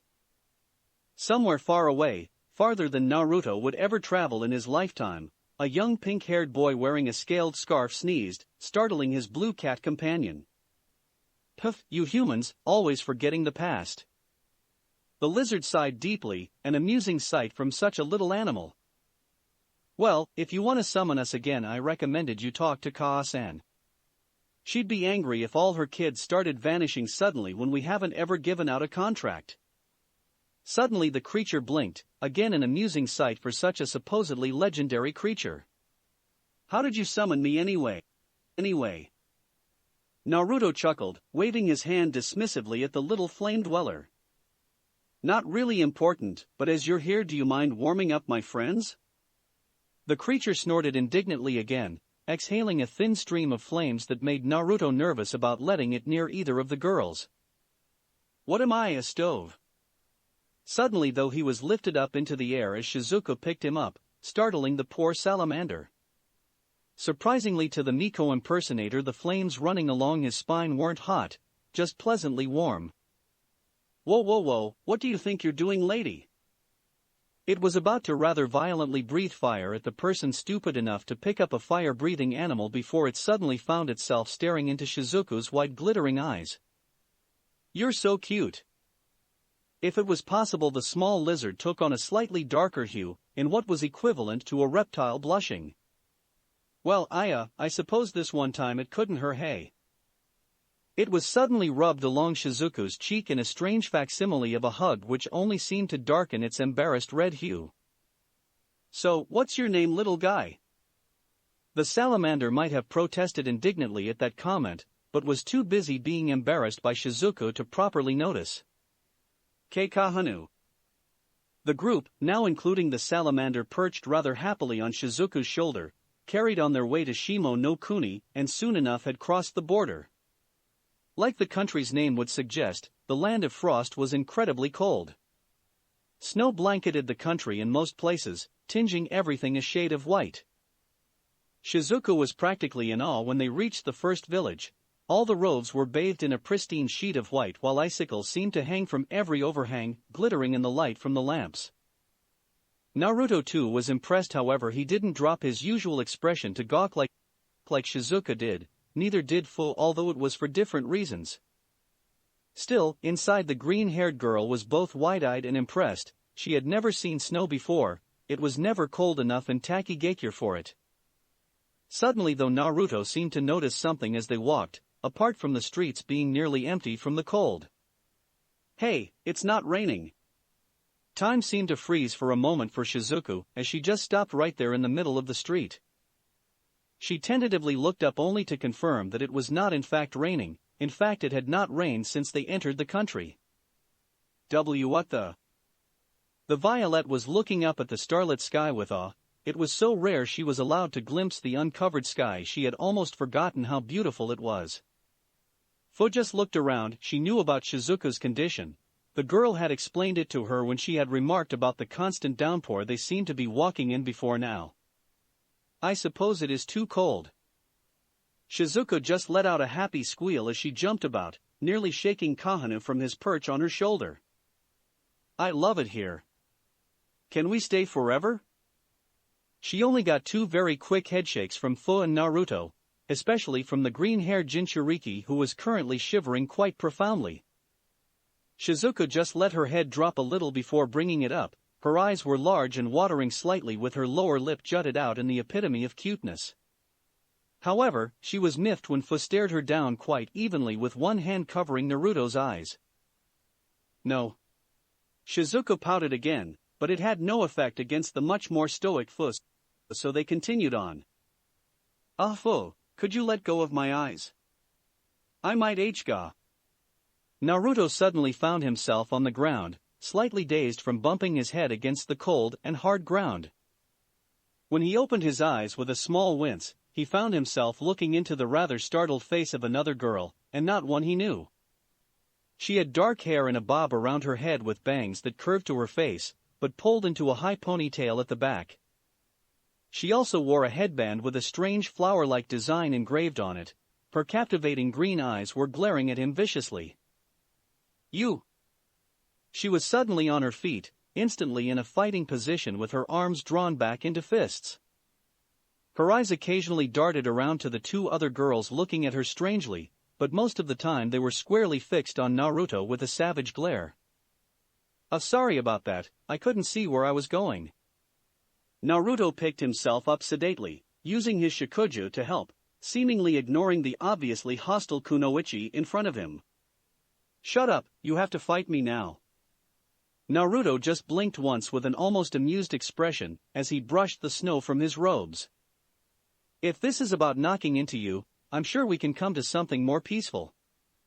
The kunoichi only glared at him even harder, her hand already going for her kunai pouch as Fu mirrored the action, willing to protect the boy who had saved her without question. Naruto just raised a hand letting her know to stop. The mint-haired girl was hesitant, but she reluctantly moved her hand away from the pouch on her thigh. I don't care about that, you have those eyes so I must fight you for the honor of my village. Naruto just sighed wearily as he rubbed the bridge of his nose, trying to think of some way he could end this in the next few moments, so they could find an inn or temple for the night. Look, my companions and I dash. He was suddenly cut off as, almost faster than most could see, the kunoichi launched a barrage of shuriken at him. Fo and Shizuko let out simultaneous gasps while the kunoichi had a victorious smirk. All of those died, though the instant the shuriken simply stopped in the air about a foot from Naruto's face before harmlessly falling to the floor. Naruto was still tiredly rubbing his eyes, acting like it hadn't even happened. It's rude to interrupt somebody you know? Now what's this about my eyes and your village? The kunoichi did nothing but growl slightly as she readied a kunai in her hand. Once again Naruto motioned for Fu to back away when she looked like she was about to jump in. Without warning, the kunoichi rushed forward, obviously using chakra-augmented movements as she struck out. Naruto aptly dodged to the left, straight into the path of her other fist. In one sweeping motion he ducked back to an almost impossible angle, using chakra to keep his feet planted firmly on the ground before bending back up, skirting to the side of the kunoichi. She swerved on one foot, lashing out with a fist backhand which the blonde redirected calmly before doing the same to the leg she sent flying at her. Using the newfound leverage, the older girl brought her other leg around, intent on taking Naruto's head. She might have succeeded if he hadn't suddenly ducked, letting her sail overhead to land gracefully back on her feet, still in her own taijutsu stance. Naruto just sighed as he ran a hand through his hair. He was a little tired from all those summonings. Are you sure there is no way we can settle this without violence? The kunoichi just shot him a murderous glare as she reeled her arm back before launching herself forward. Koha Reppuken. Naruto immediately saw the thin coat of wind chakra coating her outstretched fist. However, instead of blocking or dodging, he simply moved to one side quickly while grabbing her hand. Immediately it was drained of chakra, including the dangerous layer around her hand. The girl jumped back, looking at her hand incredulously before glaring at the young monk. I'll take that as a no then. The young blonde ran a hand through his hair as he dodged the next few blows, actually finding her attack style rather interesting, if not slightly repetitive. He was especially intrigued with the way she coated certain areas of her body with wind chakra like her fist or feet, speaking of which. Koha Sekigeri. He swiftly moved out of the way of a vicious chakra-laced axe kick that might have split his entire body in half. The result was the girl slamming her heel into the ground, shattering it and producing a large cloud of dust. She emerged from the cloud, still sporting her enraged look while Naruto looked on, still smiling even if it was more tired than serene at this point. Fight me back, damn it. Don't insult me. Naruto put a hand to his forehead for a moment before looking back. His eyes were serious and the smile was gone. For a moment it made the kunoichi falter. Fine then, if it will let us leave in peace. With that he simply raised his hand palm up and surged chakra through the limb, his eyes focusing in on the kunoichi. Fuhenshircho. Suddenly the girl found she could not move forward. Instead she began to float in the air, suspended as if by marionette strings. She could only flail uselessly, the gravity around her being reduced to nothing with only the minuscule air resistance allowing her to twist and turn her body. What did you do to me? Put me down right now and finish this fight. Naruto sighed as he walked forward, the jingling of his shakujas sounding strangely ominous as he approached. That's what I'm doing. With that he gently prodded the girl with the long staff, immediately causing her body to seize up as her chakra flow simply stopped. A second later he cancelled his other technique and the girl dropped out of the air, straight into Naruto's arms before he quickly set her on the ground. That paralysis should wear off in about 10 minutes, until then why don't you explain just what you are doing? The kunoichi glared at him angrily as she struggled against invisible bonds, her muscles refusing her brain's signals. Damn it, let me go. Naruto just sighed as he looked around, quickly spotting an inn that had vacancies. It would put a large dent in his Ryo pouch, but it would have to do. Alright, you're coming with us. We can settle this inside where it's warmer.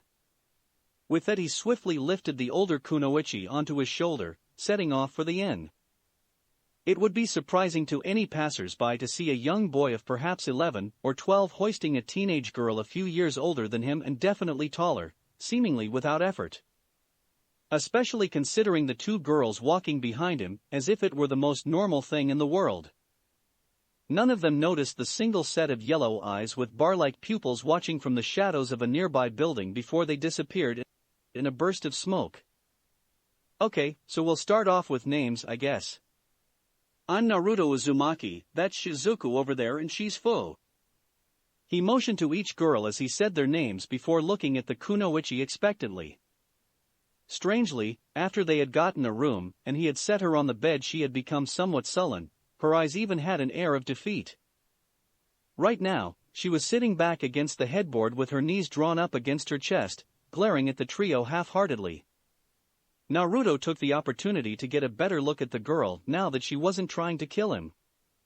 She was a few years older than him, maybe 14 or 15, and already possessed the air of a distinguished kunoichi, even if her pride seemed a little dented.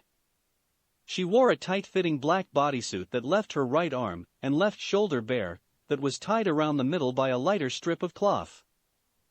She wore the traditional kunai pouch as well as a shoulder guard, but by far the most noticeable feature of the outfit was the window cut in the chest showing off her already impressive developing bust. "Shut up!" It came out as barely a whisper from behind her knees, her hair falling over her eyes despite the forehead protector. "Look, if we don't talk then how are we supposed to get this whole mess straightened out?" Again the kunoichi gave him a cold glare with her emerald orbs. "Shut up!" This time it was anything but quiet, she all but shouted it out in anger before her head dipped, tears rolling down her face as her hands trembled from where they were wrapped around her knees. "I don't want this any more than you do." At that Naruto just sighed with a look of utter confusion, he was lost now. "What are you talking about?" The girl looked up again, tears beginning to dry as her pride took hold, preventing her from showing weakness in a situation like this, even though it was a little late. You defeated me in fair and single combat. By the laws of Nadeshiko village you are to become my husband."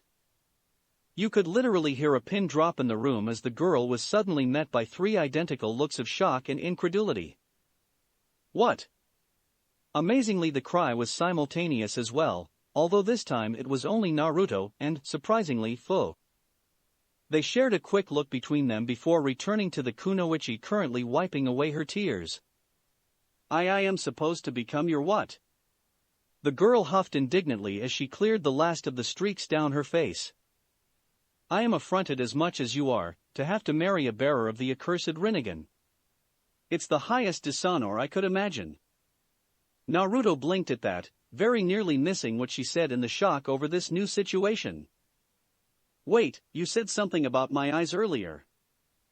Just what does this have to do with the Rinnegan?" The girl snarled in anger as her fists tightened to the point her knuckles turned white. "It has everything to do with those damn eyes. Them and the twice-cursed sage who bore them before you."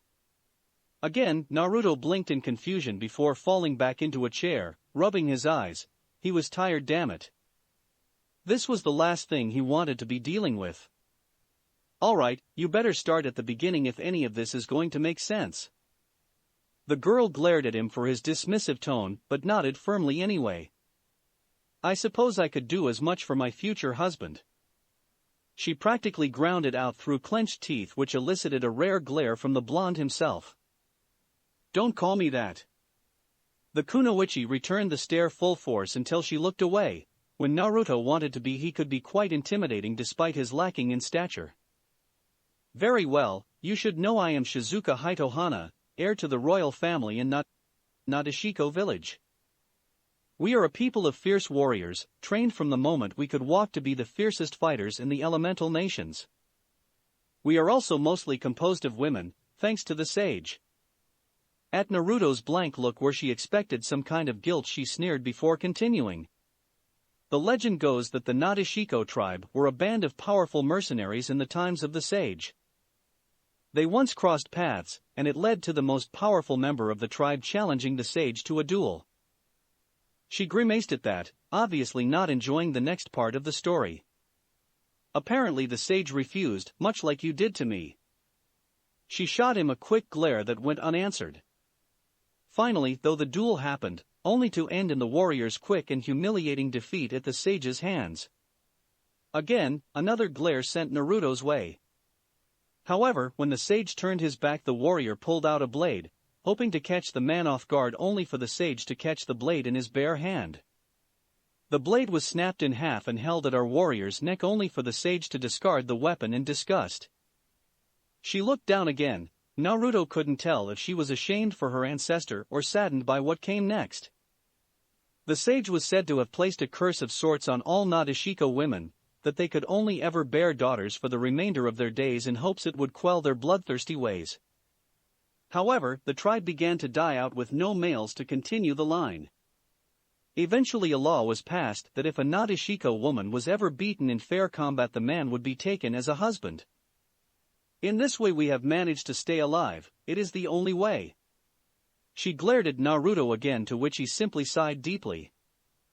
And that it is why it is my job as a proud Nadeshiko woman to find and destroy anybody bearing those cursed eyes.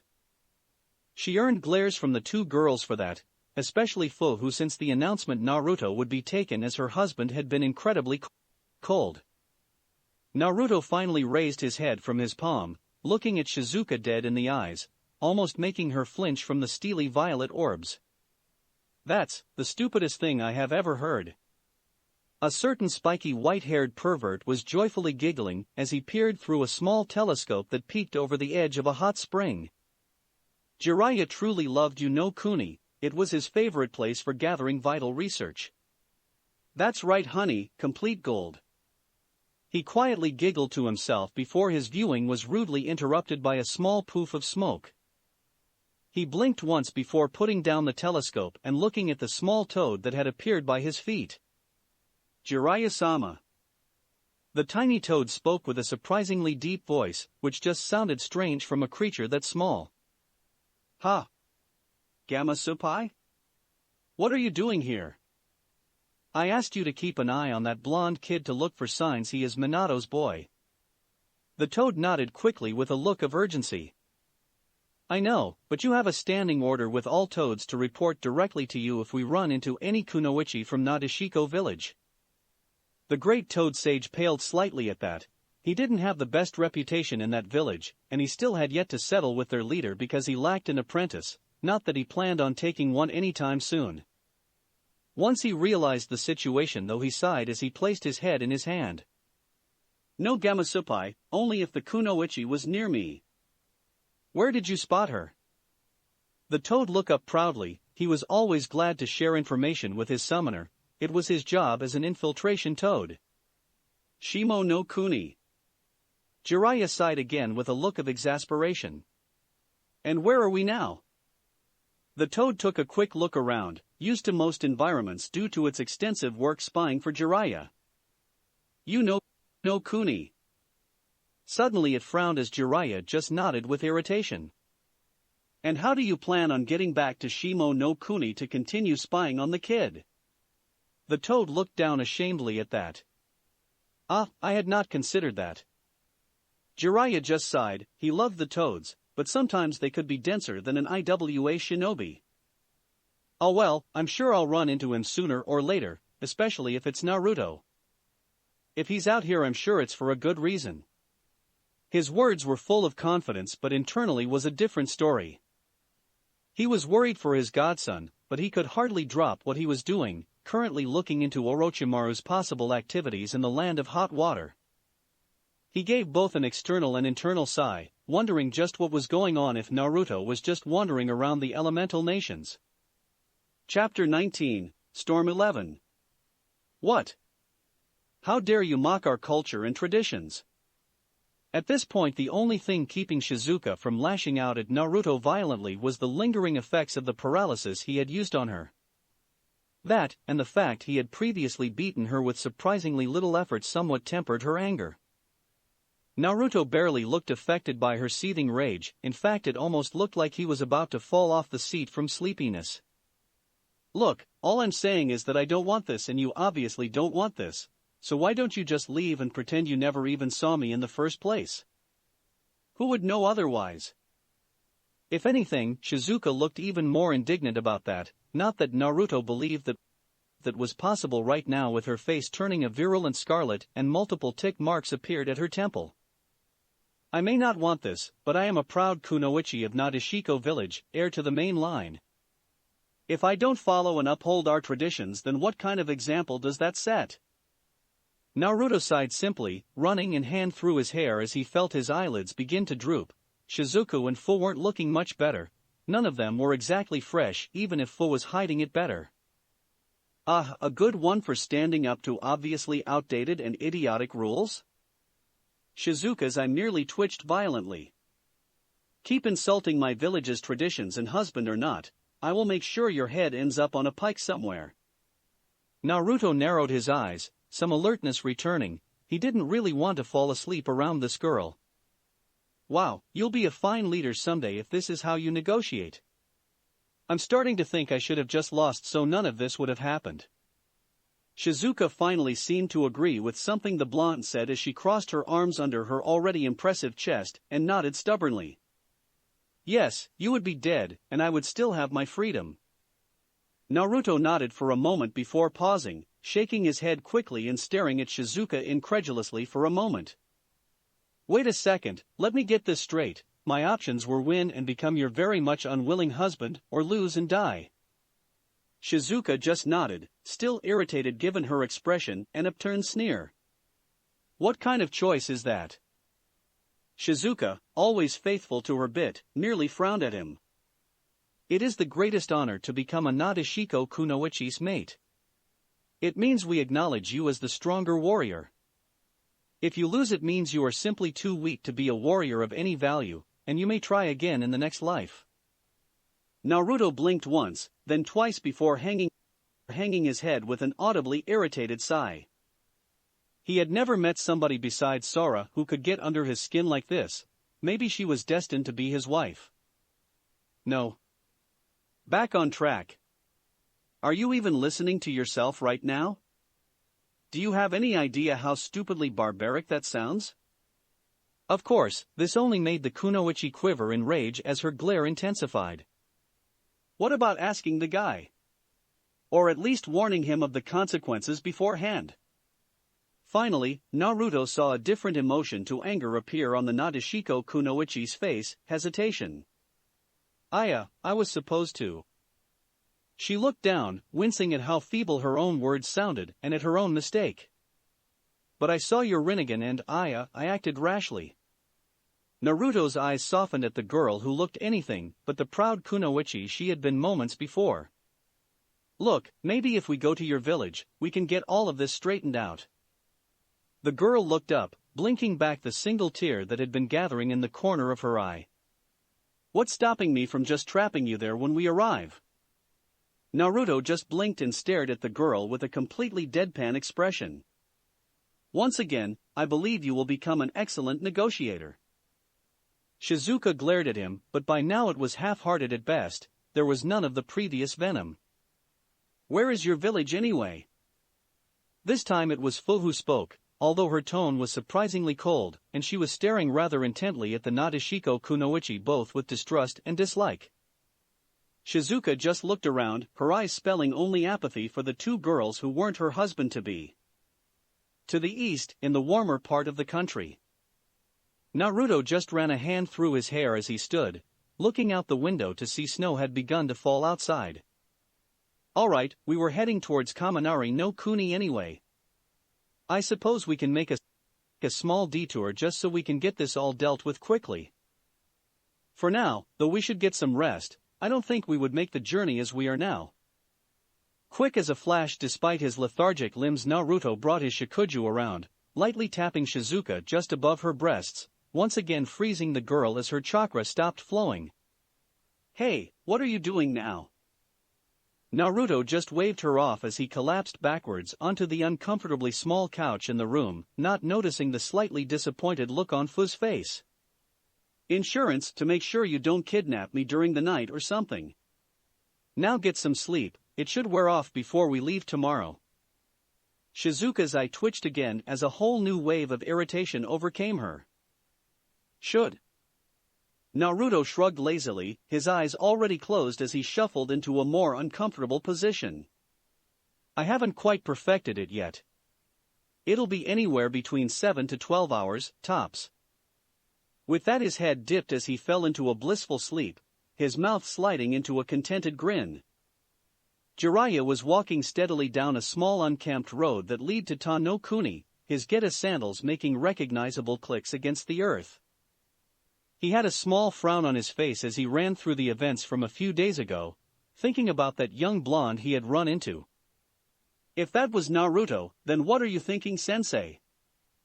I was alright with letting him stay at the temple, at least he would be safe there without the hatred of the village, but just letting him wander around? What's going on?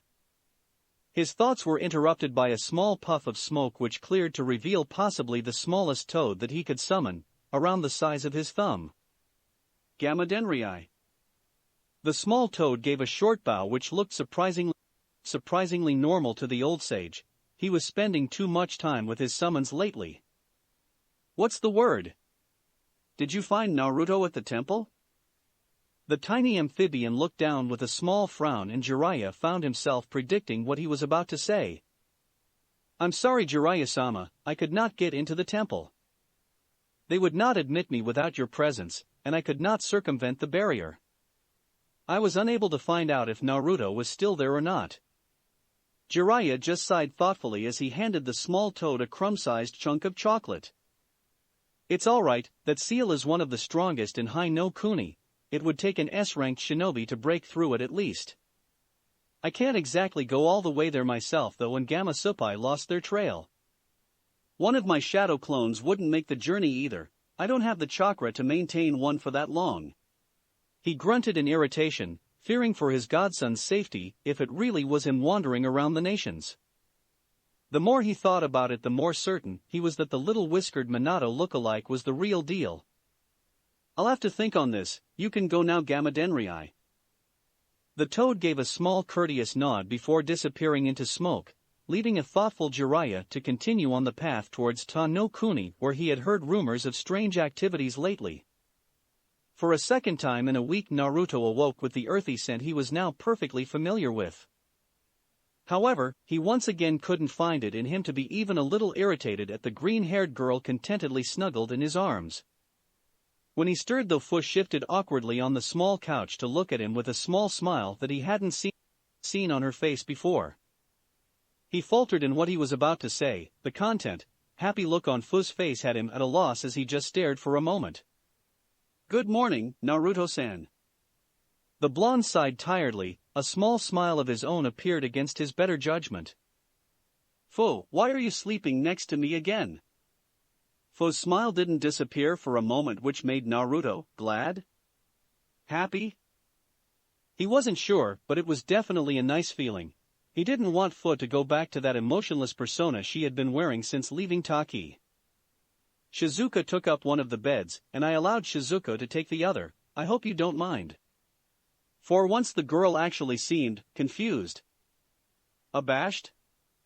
Hopeful.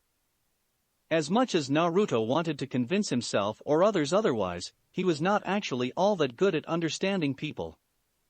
Sure, he could read body language and interpret motives, but finer emotions? No, a stunted social childhood saw to it that he was ill-equipped when it came to figuring people out. I sense there is something more than that.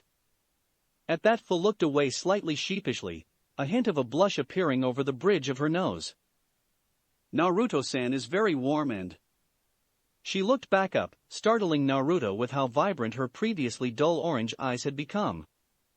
He hadn't really noticed before, but there was something about her eyes that just drew him in. Maybe it was because they were his favorite color, or perhaps because he saw a bit of himself in those eyes that had known so much pain. When I slept with Naruto-san before, I did not wake up early. She missed Naruto's slight reddening at the way she phrased her words. I'm okay, but try not to make it a habit, okay? He tried to appear comforting, but it came off far more awkward than he would care to admit. Fu just looked down sheepishly, yet there was something more. Just a hint of happiness that Naruto hadn't completely denied her sharing his bed again. She couldn't fully explain it herself, but all she knew was that for the first time in her memorable life she had not awoken at her approved time, and that was while she had Naruto cuddling her into his warm body. Not to mention it had been one of the best and most comfortable sleeps in her life. A few hours later and the group, plus an irate, but at least cooperative Shizuka, were making their way steadily down a long road that cut through the small country. It had continued to snow through the morning, so Naruto had resummoned Konoha to keep Shizuka warm. Fu was too stubborn to admit she was cold, while Shizuka was much more acclimatized to the weather despite her revealing bodysuit, which didn't look very adapted to the cold. Shizuka had expressed interest in Konoha, especially when she found out Naruto did not possess any sort of contract to summon him. However, Naruto honestly did not have much to tell her besides it was a recently discovered ability he didn't know a lot about. She had gone back to ignoring the entire group after that, preferring to hang back. Naruto still kept an eye on her though to make sure she didn't try anything in the form of a shadow clone trailing the group from the trees to one side of the road. At some point Fu moved over to his side while Shizuka was busy chatting with the small reptile on her shoulder. "Why are we going along with this? Would it not be simpler to simply get away from Shizuka? You have already proven your capacity to defeat her." Naruto just sighed, wondering how he should phrase this, as he thought he noticed Fu inch closer to him, smiling contentedly as she was warmed by the excess fire chakra radiating from his body. "I've probably already made enemies out of both Sunagakure and Taki, and as this encounter has shown us, my eyes are going to probably cause me more problems in the future." He looked back at Shizuka, who was angrily glaring at the ground as she walked, seemingly uncaring of the group save for the occasional glare sent their way. "I don't need more enemies than necessary, especially when it's a group of highly trained and angry kunoichi." He shivered for a moment at that, some kind of inbuilt male instinct that warned him to be cautious of enraged females. Plus, this girl recognized my eyes almost immediately. They might have more information on the sage, like his abilities or even where some of his possessions are. He looked ahead, absently tracking a single falling snowflake, lazily drifting through the whitened sky on an almost non-existent breeze. It's an opportunity one can't afford to miss. There's too much I don't know about my eyes, information that might one day save somebody precious to me. He smiled at Fu, enjoying the slight red that permeated her chocolate skin. "And what if the village is not understanding and forces you to go through with this engagement?" Naruto just chuckled as he waved her concerns away with a single hand, although the doubt still niggled at the back of his mind. "Ah, you know me, I'll just leave if it comes to that. We'll see if they try and stop me." Fu nodded slowly but didn't look too sure. However, Naruto noticed with some amusement she didn't leave his warming aura as they walked. And there it is, not Ishiko village. There was no mistaking the pride lacing Shizuka's voice as she pointed out the village of her birth. Naruto had to admit it was an impressive sight, built like a fortress spanning three forested plateaus that stood out against the flatland surrounding it. The buildings themselves looked to be very traditional with pagoda roofs and high arching bridges connecting the three hills. "Nice." Shizuka whistled appreciatively at the sight. She thought it was beautiful. Then again her opinions were slightly skewed by the indomitable good mood she had been in ever since entering the country. Shizuka just huffed indignantly. She thought her village deserved a whole lot better than just nice. "All right then, lead the way." This time it was Naruto who spoke, earning yet another glare, one of hundreds, from Shizuka before she looked away haughtily and walked on, this time leading the group. It only took another few minutes to reach the tall gate leading up to the first hill, where they were met by a tall woman wearing a long skirt cut open at the front to reveal red shorts and bandaged legs. Her arms were bare, while her torso and impressive bust were covered by a plain red vest held by a yellow cloth around the waist. She had stern but still decidedly feminine features with spiked-back dark hair and deep red lipstick. "Ah, Tokiwa-senpai." Naruto looked around at Shizuka, surprised at her suddenly submissive and small voice, as she looked up at the tall and definitely unamused woman before them. The woman in question just let her steady gaze roam over the small group, lingering on Naruto with narrowed eyes for a moment. Naruto had taken the initiative to return his face to its normal serene smile, squinted eyes included, so that his Rinnegan would not be recognized. "Shizuka-sama, your mother was very worried about you. It was unwise to leave the village unescorted." The previously proud and unwavering Kunoichi looked down like a child being berated, which Naruto supposed she was in a way. "Now who are your companions?" Shizuka looked up with her mouth open, but after making eye contact with the older woman her head dropped down dejectedly. "The blonde is Naruto, he defeated me in combat." The woman just raised an eyebrow. Shizuka was one of the most promising up-and-coming kunoichi in the village while the boy looked to be barely 12. "I see." If anything, Shizuka's head dropped even further in shame. The woman's tone was cold and indifferent, but her eyes were now studying every inch of the blonde monk intently. It actually made Naruto a little uncomfortable to have such a beautiful woman stare at him with such unconcealed interest. I would very much like to hear how somebody so young defeated one of the village's most promising kunoichi. Naruto chuckled sheepishly at that while rubbing the back of his head. "However, right now we should go and see your mother and tell her about this." Naruto did not particularly like the sound of that pause. Their walk through the village was uncomfortable, to say the least. Naruto couldn't help but notice that almost everybody he saw was a woman, only catching sight of the occasional man. When people saw him walking next to the heiress to the main family, there were many whispers, not particularly well hidden either. To his annoyance, most were about whether Shizuka had finally managed to find a husband, and of course the following whispers about him. Finally, though they made it through the village, all the way to the third plateau, which seemed to be for the express purpose of housing the main family's home. It was an enormous building, towering above them with ornate pagoda-style roofs stacked on top of one another. Other than that, it just seemed to be a traditional, if not very large, wooden house with many statues and other fineries dotted about. Tokiwa made quick work guiding them through the winding corridors until they entered a darkened room, lit by candles. There wasn't much in the room in contrast to the more decadent exterior, just a few pieces of furniture and a large bed. Lying in the comfortable-looking bed was an old woman who, despite her gray hair and slight wrinkles, still possessed an elegant beauty about her that told she was incredibly striking in her youth. Naruto could immediately tell she was the leader of the village. She had the same feel about her as he remembered the Hokage having.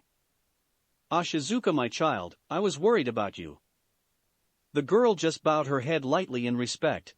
The blonde could tell the two did not have the ideal mother-daughter relationship. "Ka-san." The woman sighed lightly with a melancholic smile. Obviously the relationship had been strained for some time. "Must you be so formal, Shizuka?" She didn't get a response, so she turned her head to look at the rest of the assembled group, especially Naruto. Once again the blonde was made uncomfortable as her gaze roamed his body, finishing with an approving nod and a knowing smile. "And who are you, young man?" If Fu and Shizuka were annoyed at being blatantly ignored, then they didn't show it. Fu was staring at the whole scene coldly while Shizuka was admiring the various ornate pieces of furniture. He was cut off as Tokiwa placed a hand in front of his mouth, effectively silencing him. "He defeated your daughter Hisori-sama." The older woman merely raised an amused eyebrow as she looked between the two. Naruto maintained his serene air while Shizuka mumbled something unintelligible. "Is that so? I thought it would be many more years before I finally saw my daughter find a husband capable of besting her, and one so young too." At that point Naruto ducked under Tokiwa's hand, smiling politely at the leader of the village. "I think there's been some misunderstanding here. I had no idea about the rules regarding your people when I defeated Shizuka." The girl in question nodded quickly, hopeful for a way out of the engagement. "Yes, I can't marry him. He bears the Rinnegan." The entire room froze for a moment as Naruto tilted his head into a wince. He had been hoping to avoid that bit of information. Soon he found both Tokiwa and Hisori's gaze firmly on him, specifically his narrowed eyes. "Is this true?" Naruto chuckled sheepishly at the older woman as he took a step backwards, only to be blocked by Tokiwa. Well, it isn't not true. He chuckled again, but this time more nervously, reluctantly opening his eyes to the small gasp of the village's leader. So, the legends held some truth. In all honesty, I never thought I might see the legendary Jujutsu in my lifetime. The old woman stared intently into Naruto's violet orbs for a moment before smiling in a way only older women could do. It looked harmless enough, but it promised pain should there will be gone against. Well, no matter, the village law is clear regardless. You bested my daughter in fair and equitable combat, she is now your bride. Naruto blinked once as his hand shifted on his shikuju, frowning. Look, I really don't have time for this. Neither I nor your daughter want any part in this marriage. It would work out much better for everybody if you were to just let us leave peacefully. Again, the old woman just stared at the blonde in amusement while Tokiwa looked on impassively, although a hint of irritation at the way Naruto was speaking to her leader entered her eyes. That almost sounds like a threat, boy. Naruto's gaze remained even, so the older woman turned to her daughter, looking at her with some interest. Is this true, Shizuka? Do you not wish for this marriage despite what the village laws say? Naruto sighed. Once the woman saw that her daughter was against it, they could get this mess straightened out. All eyes turned to the now quiet Shizuka, who had her head bowed with her hands clasped together in front of her. No, Kaa-san, I accept the marriage as our traditions dictate. Naruto just gawked at the girl but didn't have time to comment further as she swiftly walked out of the room, almost breaking into a run. The room was silent for a moment before Naruto made off after her, this time without being interrupted by Tokiwa. Hisori nearly chuckled in her own amusement as she watched them go, smiling to herself as she was reminded of her time with Shizuka's father.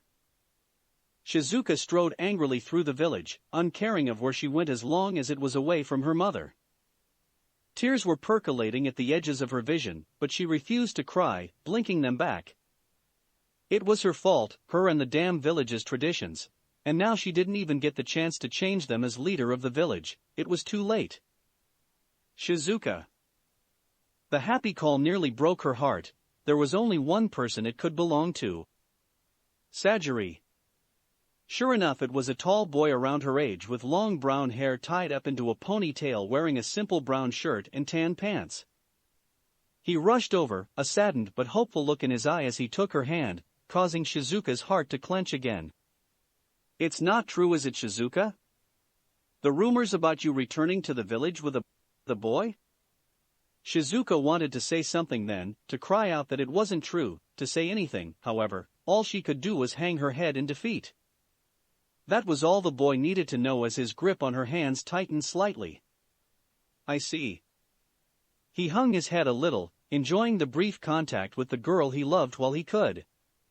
I can't believe it finally happened. You succumbed to the village's rules.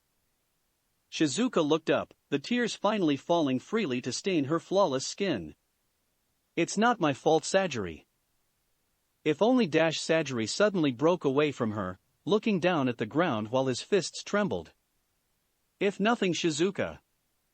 I love you, and I thought you loved me. The kunoichi could only stand there, tears streaming down her face even if she didn't sob out loud. We were supposed to change things, to finally break away from these rules, but now he was cut off as a third voice cut into the conversation in the form of a blonde monk running over. Hey, Shizuka. Sadgeri took one look at the young man approaching before glancing back to see Shizuka looking away ashamedly. He turned, staring down the shorter boy with a mix between anger and sadness. So you're the one who defeated Shizuka. Sadgeri was no fool, he was a simple merchant. If this boy was able to defeat Shizuka, he could crush Sadgeri with little effort. You better treat her well. And with that, the older boy strode off, his fists still clenched at his sides. Naruto just looked between the crying kunoichi and the retreating merchant in confusion. Who was that? Shizuka just snarled at him angrily before running off after the boy, leaving behind a confused and slightly frustrated Naruto. This whole village is crazy. Sadgeri, wait. Shizuka chased after the boy, managing to catch up to him a little way out from the village itself. She would have caught up sooner, but she had walked slower than she should, trying to come up with something, anything to say to the boy she loved. Of course, anything she might have prepared slipped away the moment Sadgeri turned around. The look in his eye of heartbreak and betrayal, it was almost too much for her to bear. "Please Shizuka, I think I just need to be alone right now." Shizuka grabbed his hand as he turned, desperate for him to understand. Unfortunately, before she could say anything, a harsh and cruel laughter echoed from the surrounding trees. Instantly Shizuka was on guard, a fist drawn back as she glanced around the area, trying to pick up signs of where the voice came from. "Well, looky here Marui, if it isn't one of those Nadeshiko chicks." A man dropped down from the darkness the tree canopy provided, his dark skin and cloud headband clearly marking him as a Kumo ninja. The slash going through the symbol of the village though showed the kunoichi he had gone rogue.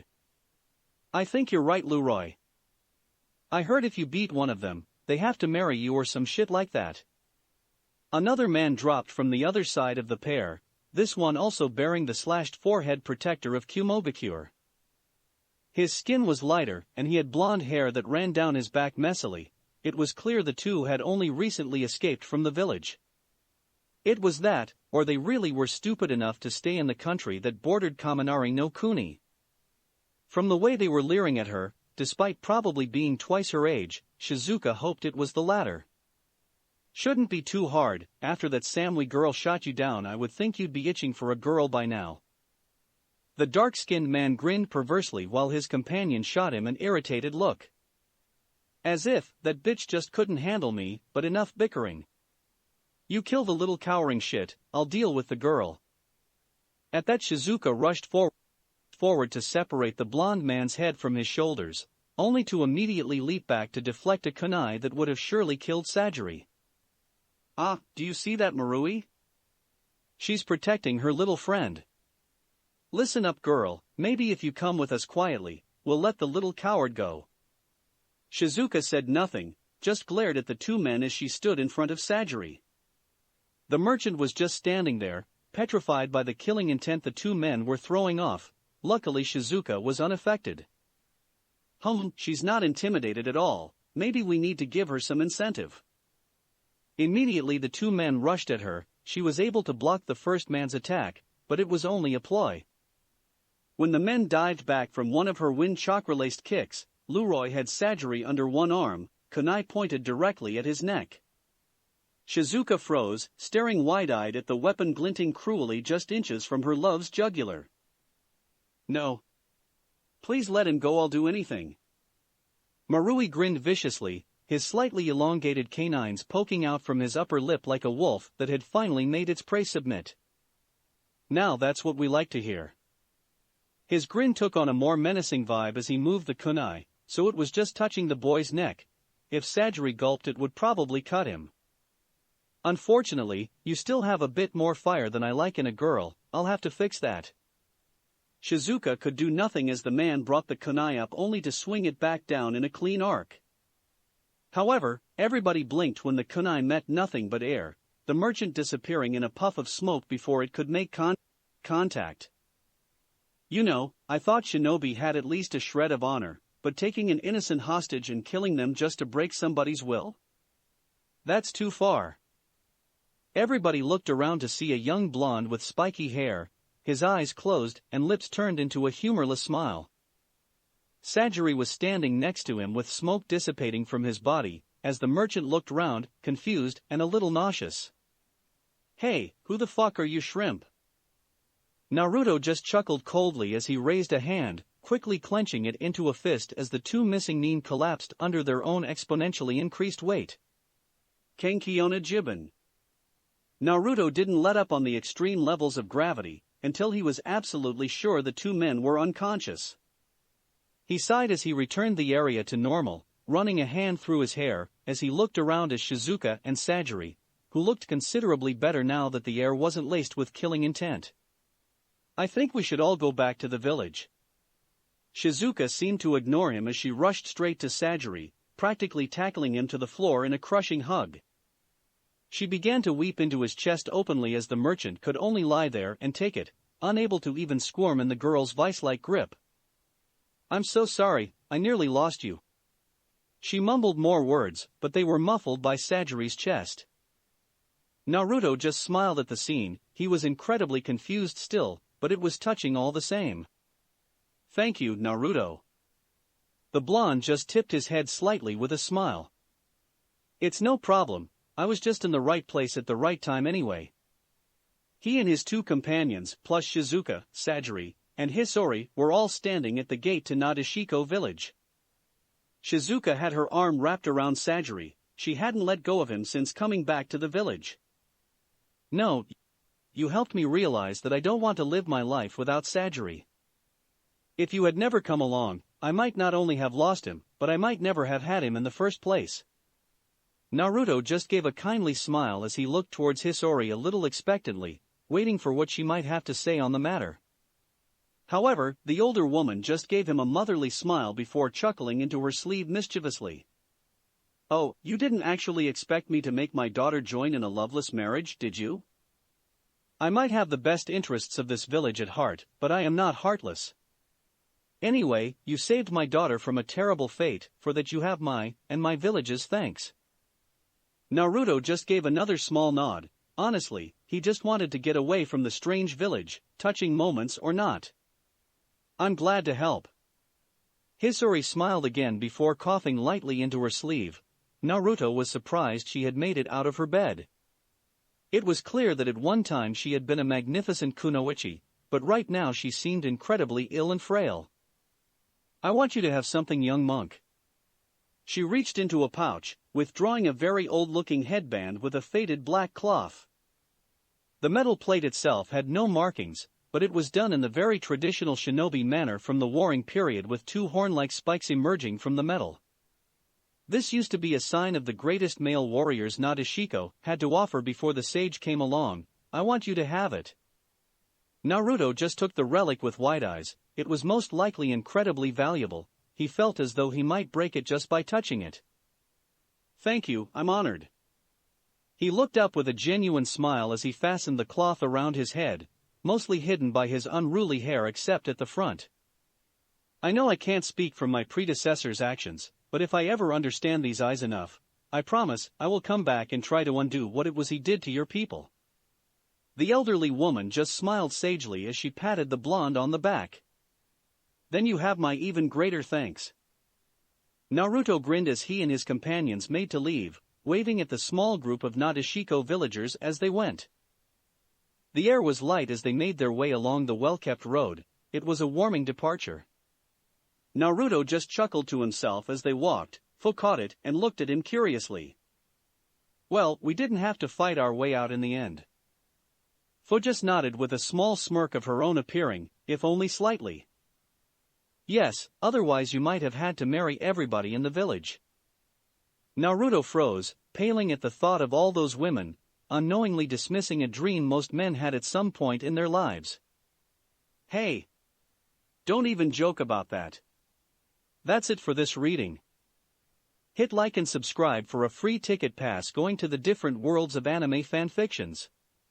Looking forward to having you on board again.